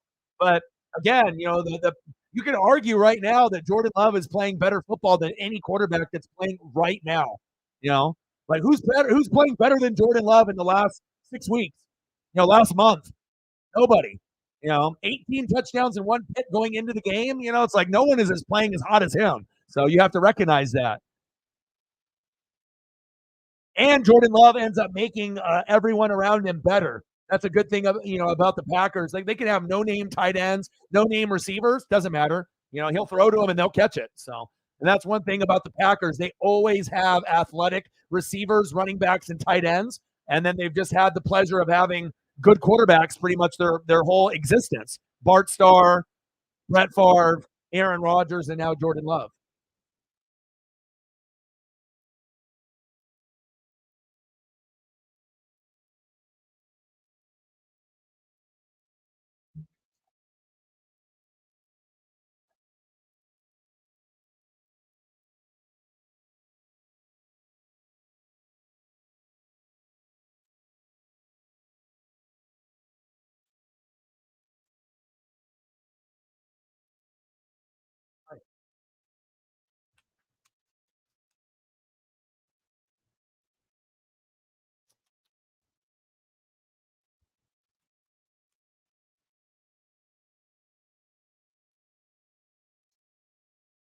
Mike Evans.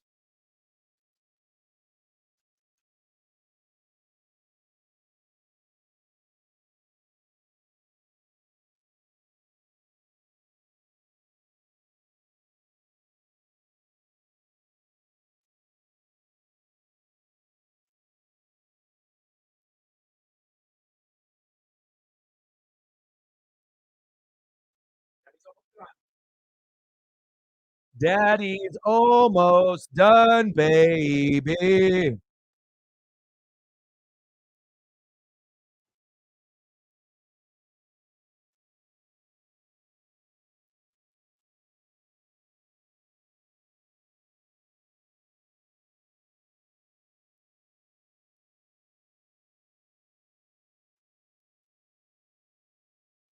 What is going on here?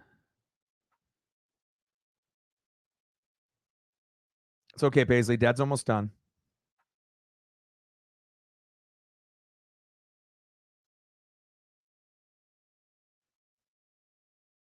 The hell happened?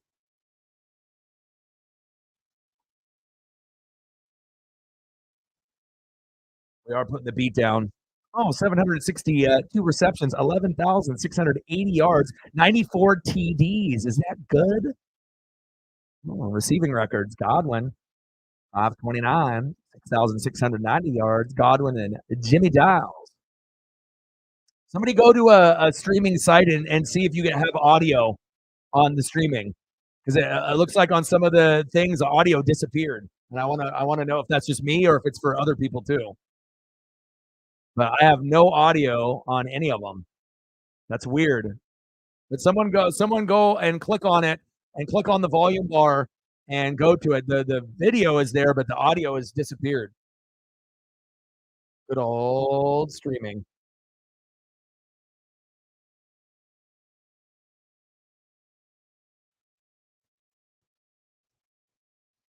I'm trying to find one where I can actually get the audio.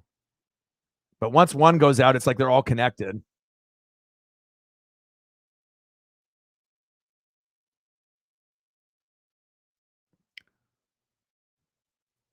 It's like, can I just listen to the end of the game, sons of bitches?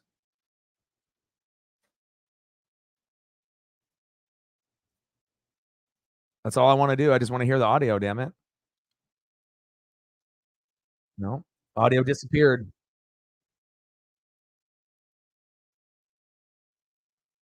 7:14 left. 25-9, Buccaneers, baby.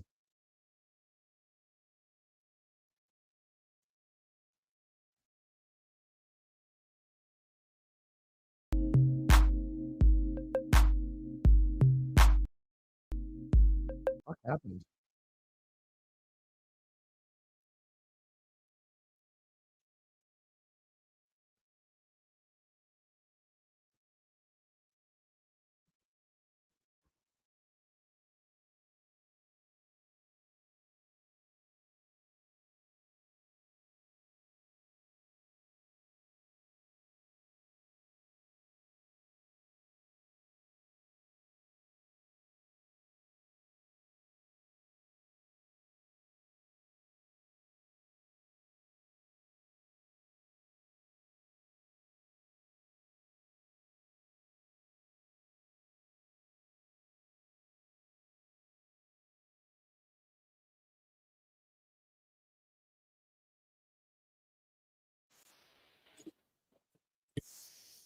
You hear me? Can you guys hear me?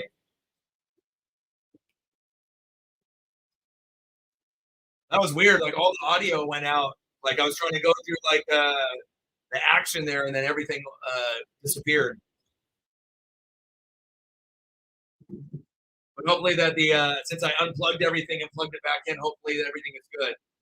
I think Paisley knocked it out on accident. You can hear me. How does my voice sound? Does it sound distorted or does it sound normal? Because if it echoes, then I have to fix it. Okay, hold up.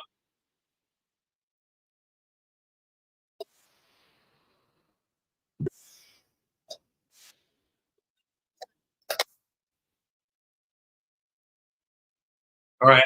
How about now? How does my voice? Because if it sounds like I'm on a speakerphone, that means there's the echo, and I have to recalibrate it. So let me know how it sounds now.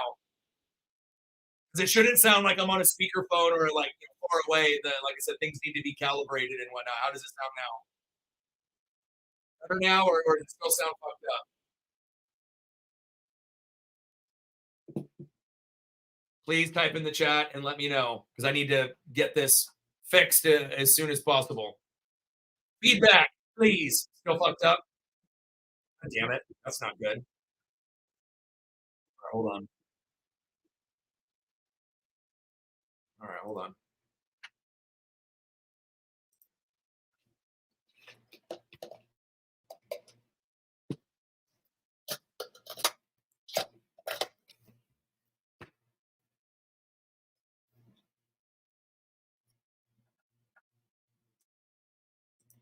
All right, what about now?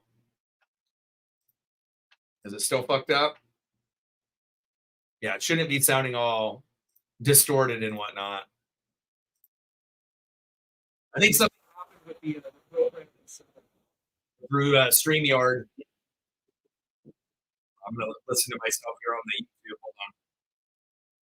Let me mute this and see how bad it is. I've already recalibrated it 3 times. Let me see. Hold on. Let me see how shitty it sounds. Yo, yo, yo.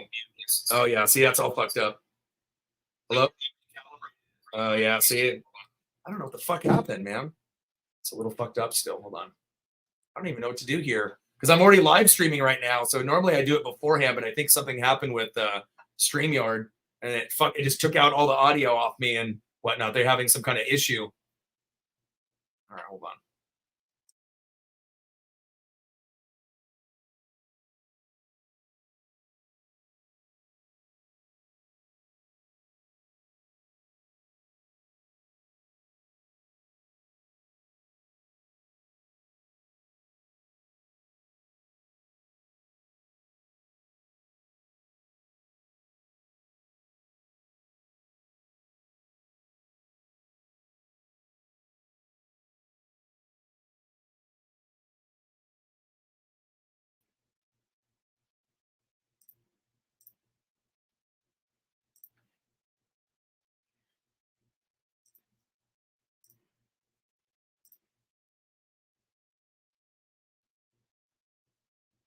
All right, can you guys hear me now?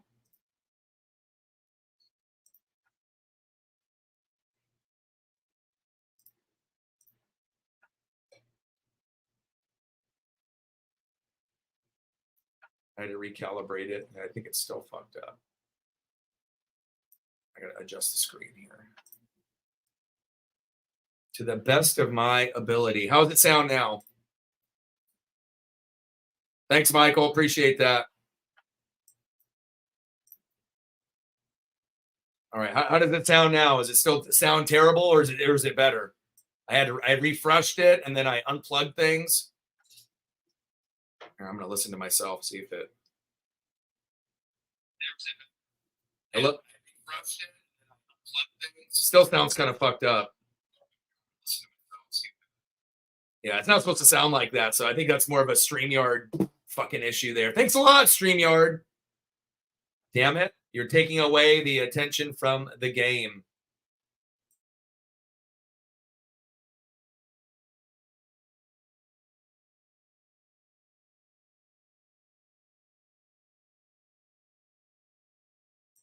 All right. Well, I guess my voice is going to sound like shit then, since the program itself went out there. That sucks. But how does the music sound? At least something you can hear there. Yeah, it happened to me one time where the StreamYard had an error, and then like I had an echo the whole stream, but no one said anything in the stream. So I just had this like echo voice for like 3 hours, and then I went back and listened to it after the show was over. And then they sent me an email saying that their program went down. Everyone's audio went off and whatnot. So, but I apologize if it does sound like shit. It sounds like StreamYard's having some issues. Let me check my email and see if they've sent me anything. Sorry about that, guys. At least it was at the end of the game rather than the beginning of the game.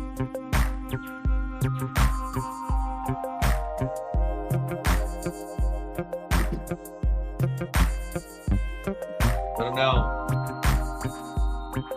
It's all good. My voice or just in general?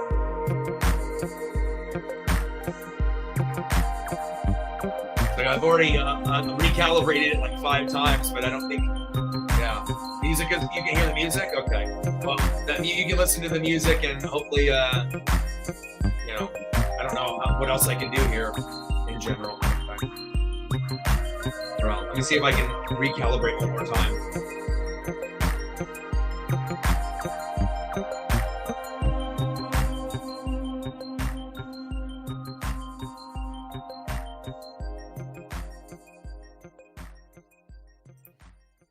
I think maybe the program itself is fucked. Apologize. Yeah, because it was weird because the audio just went off from the game. For real though.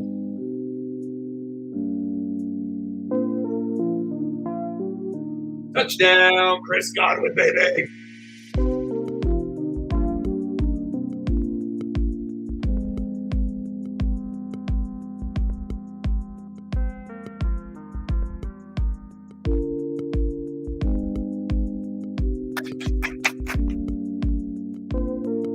Hey, guy in the building, what's good?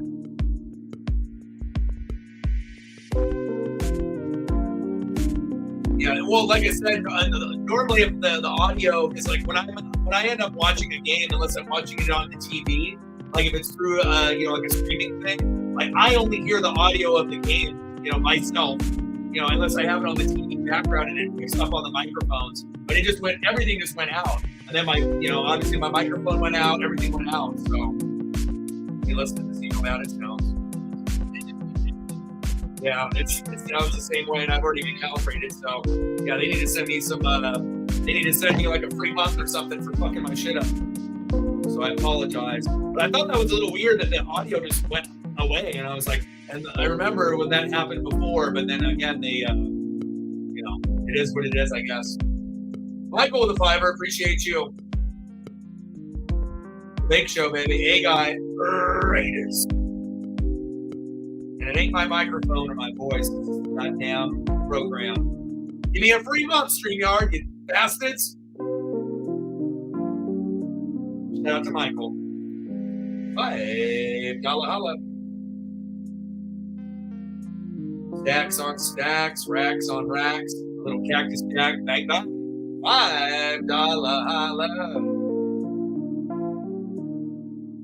Thank you, Michael. Let me know what you want to do for photos, and I got you. 32-9. Is that good?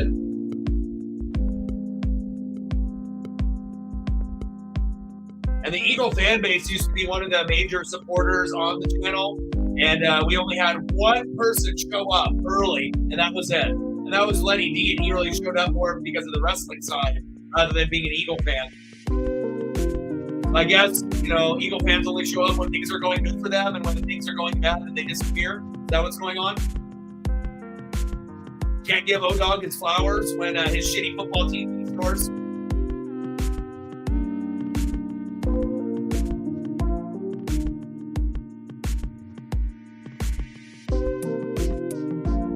I didn't realize that some of the Chiefs fans, or not Chiefs fans, the Eagle fans were bandwagon like that. I thought they were ride or die forever. Apparently not. When things get tough, then everything, they hide, they run away. So they talk shit, and then when things don't go their way, they run away. Is that what I'm hearing? Only when things are good for them, that's when they show up and they start talking. Well, then you know what time it is? Time for a sack lunch. Yeah. Well, I mean, considering everyone on planet Earth picked the Bucs to win the game because the Eagles imploded, shows you, locker room is important. Coordinators are important. And even if they had A.J. Brown, they're not winning this game. Nice job, Baker. It's all good. We'll get our ass kicked next week against Detroit. At least this is payback, from earlier in the season.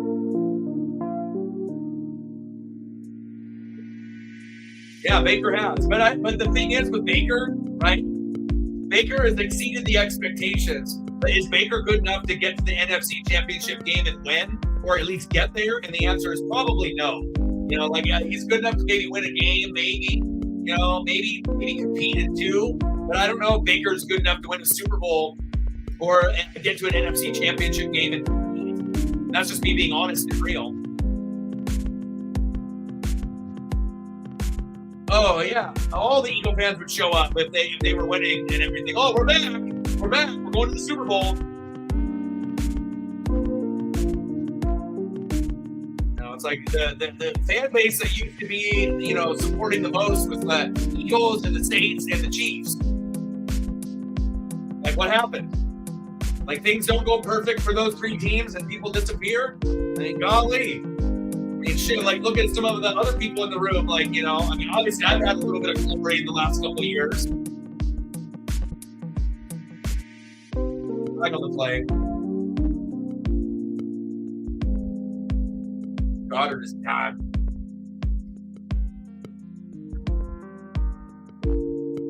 I mean, I'm just calling a spade a spade. I mean, you tell me if I'm, if I'm not being correct, but, it's like when things are going good, everything is peaches and cream. Things start getting a little challenging, maybe not going your way, and then what? You can't watch the videos, you can't show up and say GG. Yeah, you can't show up. Only show up when things are going good for their team, and then when things are not going good, then you just got to disappear, or make social media posts, or make excuses, or what?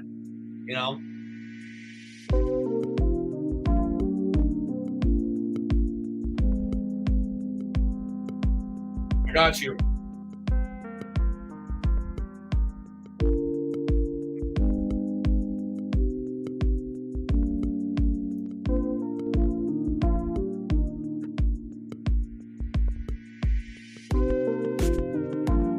One more like the 30. Let's get there.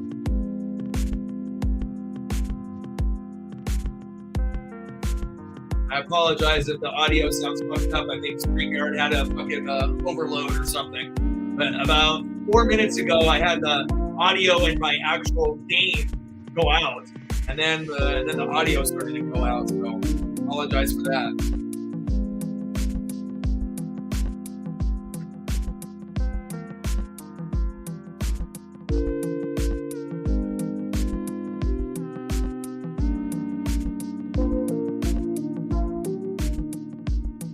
But anytime you guys hear this in the future where it sounds like I'm on a speakerphone, you got to let me know right away. So that way we don't go the whole stream with me sounding like I'm on a speakerphone or there's an echo. So if it sounds like I'm in a room with an echo or like a speakerphone, That's the audio is not calibrated correctly with the program, my microphones, or some of the equipment. So.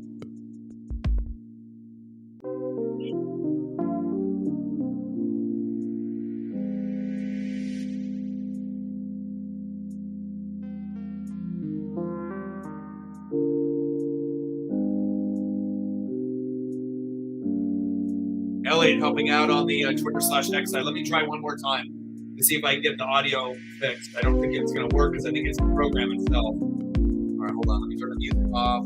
I'll try one more time, but I don't think it's. All right, music is off. I probably sound like shit.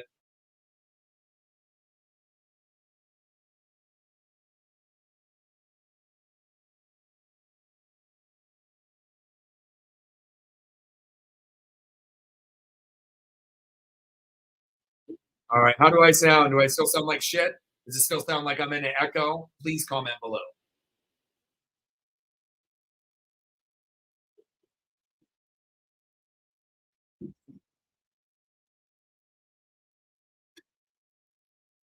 Yeah.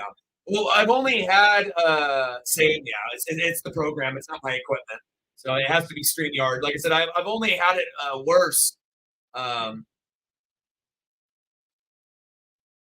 Yeah, the speaker because the program, my program went out, so something happened. I'm gonna probably get an email here in like 5 or 10 minutes saying that StreamYard went down as a platform, and a lot of people that are using the platform had a error in their connectivity with their audio or whatnot. So, but anytime it sounds like I'm on a speakerphone, make sure you guys say something because there was like I said, one stream earlier in the year where the whole stream was like that, but no one said anything until I went back and listened to the replay. But other than that, one other time, then I guess this is the second time. So.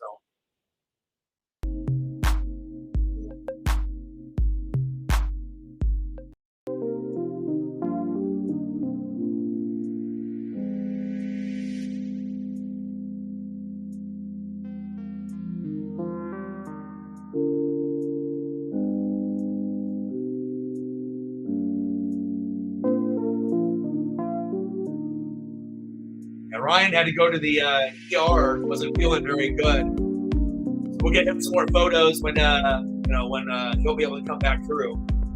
32-9. My audio just as bad as the Philadelphia Eagles play today. It's fitting.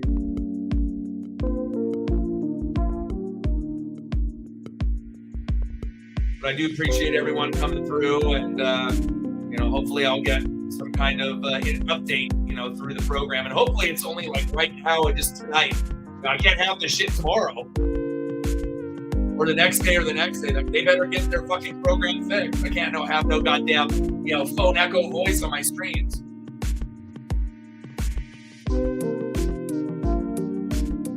Yeah. Well, when I was putting up the photos of LaDainian Tomlinson and stuff, and then he didn't, come back, and then I have to go to urgent care. He's been sick the last couple days, so I was supposed to drive back today, but they gave me till tomorrow for the work. So it's gonna get better, dude.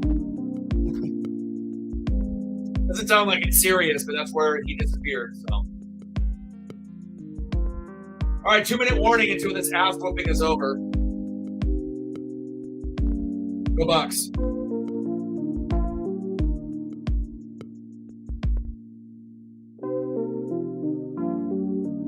Go.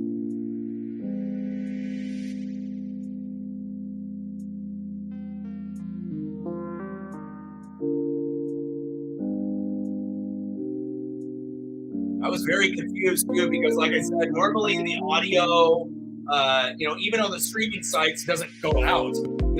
Sometimes like a whole stream gets shut down completely, and then the audio and video disappear. And I guess sometimes video will have issues or audio, but not usually like everything. We broke StreamYard, I guess, bastards.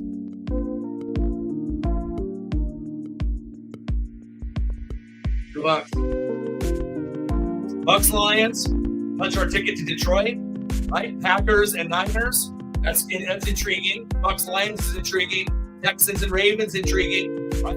Those Chiefs. So as we get further along, it looks like it's going to get much better. But I would say for this super wild card weekend, it was pretty terrible. We had one good game out of 6.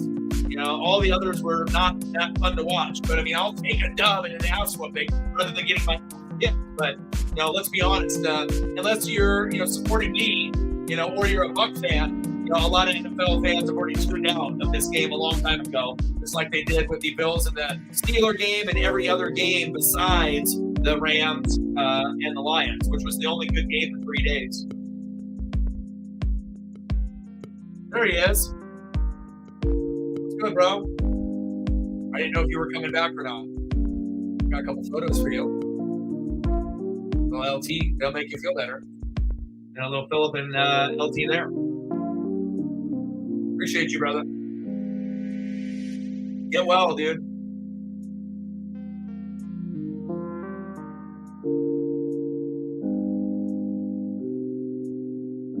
The Cowboys getting their ass kicked, yeah. But at some point, it starts getting to be like ridiculous, But again, it shows you that McCarthy is the problem, Dak is the problem, but the number one problem is Jerry Jones, and it's never going to get fixed as long as he's the owner.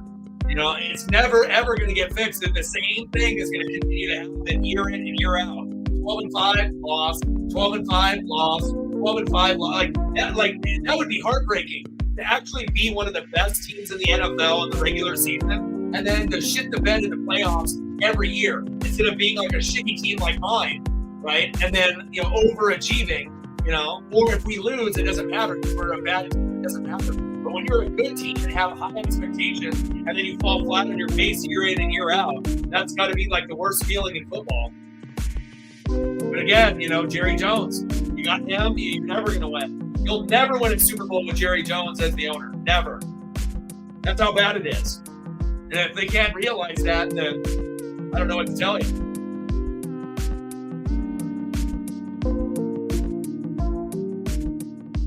Nine hours. Oh, get some medicine, bro. Prayers up. Again, apologizing for the audio. The StreamYard ended up, crapping out on me on the audio. So if it sounds like I'm on a speakerphone, I apologize.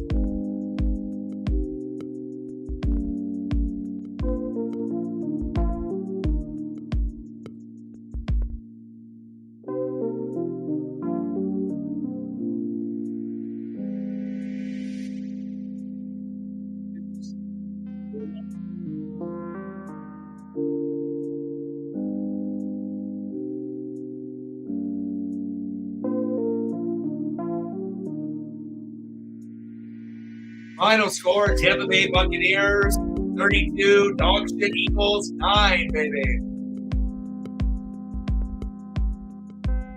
Oh, I don't know if the Bucs are going to end up beating the Lions. I don't think they're going to beat the Lions, bro.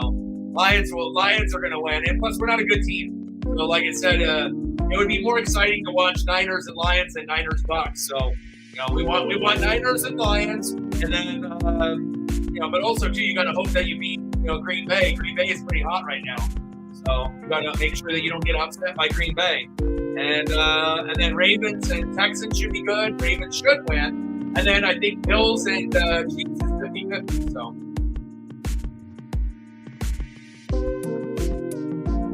Let's go. Go Bucs. Before the game. After the game. Let's go. Eagles.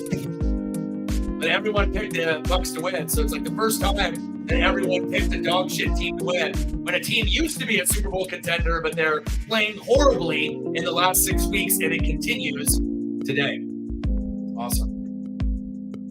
Let's go.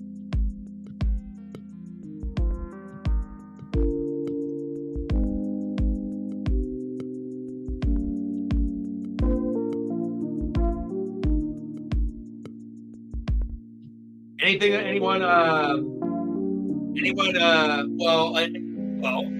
already know your franchise is cursed too. It's not as bad as the Cowboys, but you have injuries and no one ever can stay healthy. You have coaching. So if you can figure out the coaching part, if that means signing Harbaugh and then getting the defense on, hopefully Herbert's career won't be wasted. Oh man. You're the only Eagle fan that showed up. It shows you the fall from grace with the Philly fans. Maybe not you, but every other Philadelphia fan, it seems like, likes to talk a lot of shit and and then when things get tough, they disappear. You know, like what happened? Like you can't come in here and hang out. Like even if you think you're going to lose the game, you know, not necessarily you, NED, but you know, the Eagles and the Saints and the Chiefs used to be the 3 biggest fan bases for support. One Eagle fan, one showed up. See, look, he said, I turned it off. I started watching wrestling. Well, Eagles, I guess, huh? But I don't want to win next week. I want the Lions to win.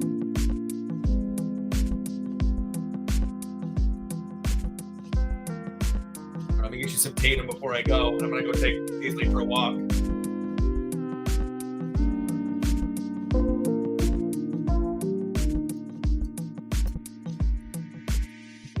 And I told you, Lenny D, it shows you how important coordinators are. Everyone thinks, oh, quarterback, running back, wide receiver, tight end, that's all that matters. You know, O-line, D-line, defense, coaching, play calling, that doesn't matter. Losing our OC and our DC, Gannon and Steichen, that doesn't matter. Yeah, it does fucking matter. Eagle fans quitting on the team, huh? Not watching? Sirianni, the head coach. It's not just Sirianni's fault. It's losing the coordinators. You know what I'm saying? What happened? Sirianni was supposed to be the sports god. He was going to get you some Super Bowl rings. And then now the whole fan base is, they don't like him anymore.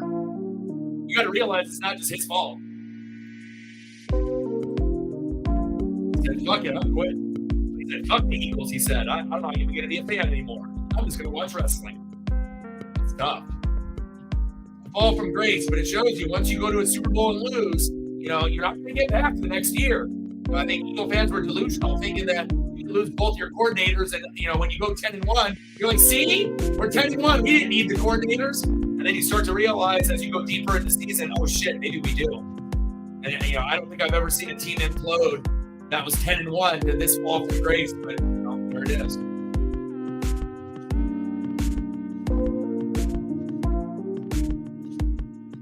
He said, "I'm not even going to be a fan." He said, "I quit." Tough. So I'm gonna watch WWE. Shit, I don't blame you though. Terrible product. You know, the last 6-7 weeks, the Eagles have been unwatchable. You know who's not unwatchable? Jason Tatum.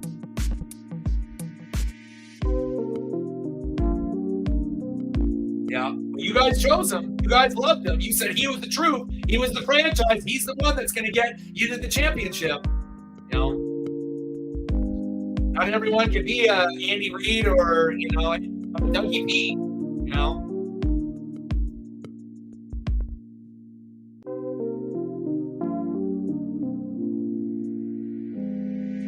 Appreciate that.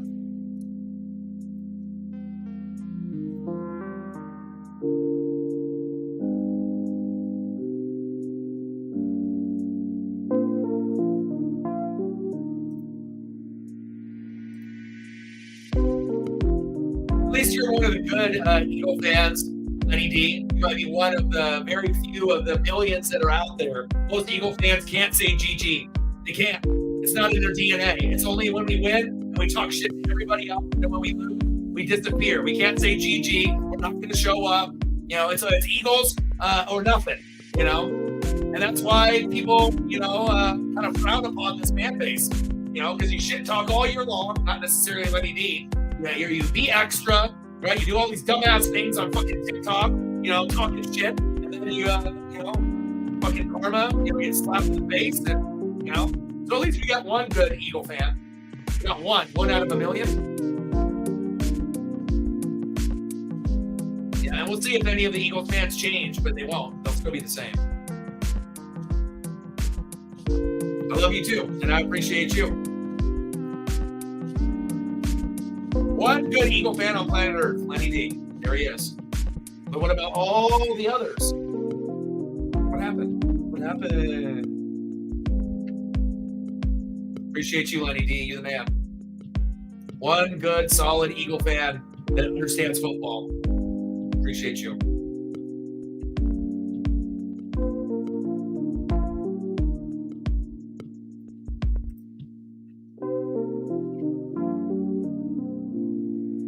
Yeah, Baker actually has a good touchdown to interception ratio. I mean, he's played pretty good. But the thing is, it's like, as good as Baker has been, like ahead of the curve, and remember, he's got Mike Evans and Godwin and Rashad White and defensive players, Tristan Ward. It's like if you come to the Buccaneers, as long as you're just absolutely not dog shit terrible, you're probably going to be able to have some success. But the consistency part, you have to be able to have the other intangibles, and I feel that Baker, kind of caps out. Like, I don't think he's good enough to win a Super Bowl, and I think most people would agree. I think he's good enough to maybe win a playoff game or two, but not good enough to win a Super Bowl. Not even good enough to get to a Super Bowl. Probably not good enough to even get to an NFC Championship game if we're being really honest. But I appreciated what he brought to Tampa this year, and at least we made the playoffs. Even though I would rather have the Saints have gone, and maybe we have a slight chance against Detroit. Detroit should be heavily favored at home. But there is a slim chance, just like with the Texans and the Ravens and the Packers against the Niners, where you might be able to make an upset. You never know. The only one that is true 50-50 is Bills and Chiefs. That's the only 50-50 matchup, in my opinion. Could go either way. Anything else that you guys want to see?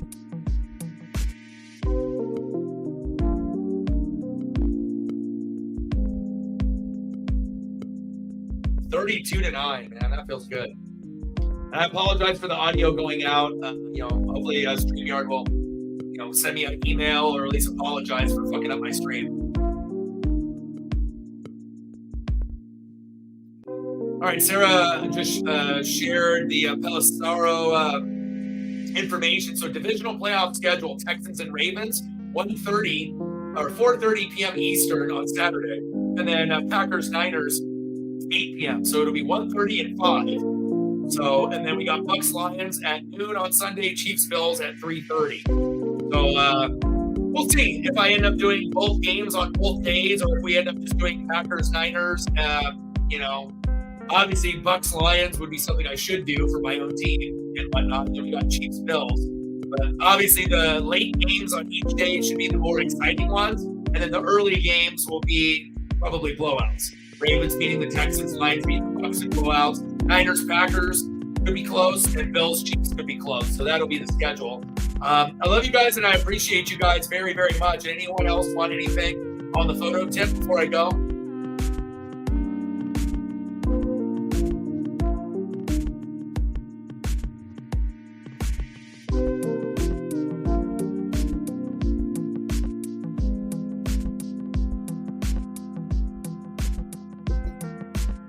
Well, I love you guys, and I appreciate you guys very much. Shout out to all the people that donated, commented, shared, reflect. I appreciate you starting to kind of get a dono train, going for us. If it wasn't for you, then those other 5, 6, 7 donos don't happen. So I appreciate that very much. Sarah, appreciate you. Ryan, get better. Renee, Bang Bang Niner Gang. Keep it moving. Represent the Niners, and hopefully we'll see the Niners in the Super Bowl. Lenny D, the only good, honest Eagle fan on planet Earth on the channel. Hey, guy, Raiders. And hang in there.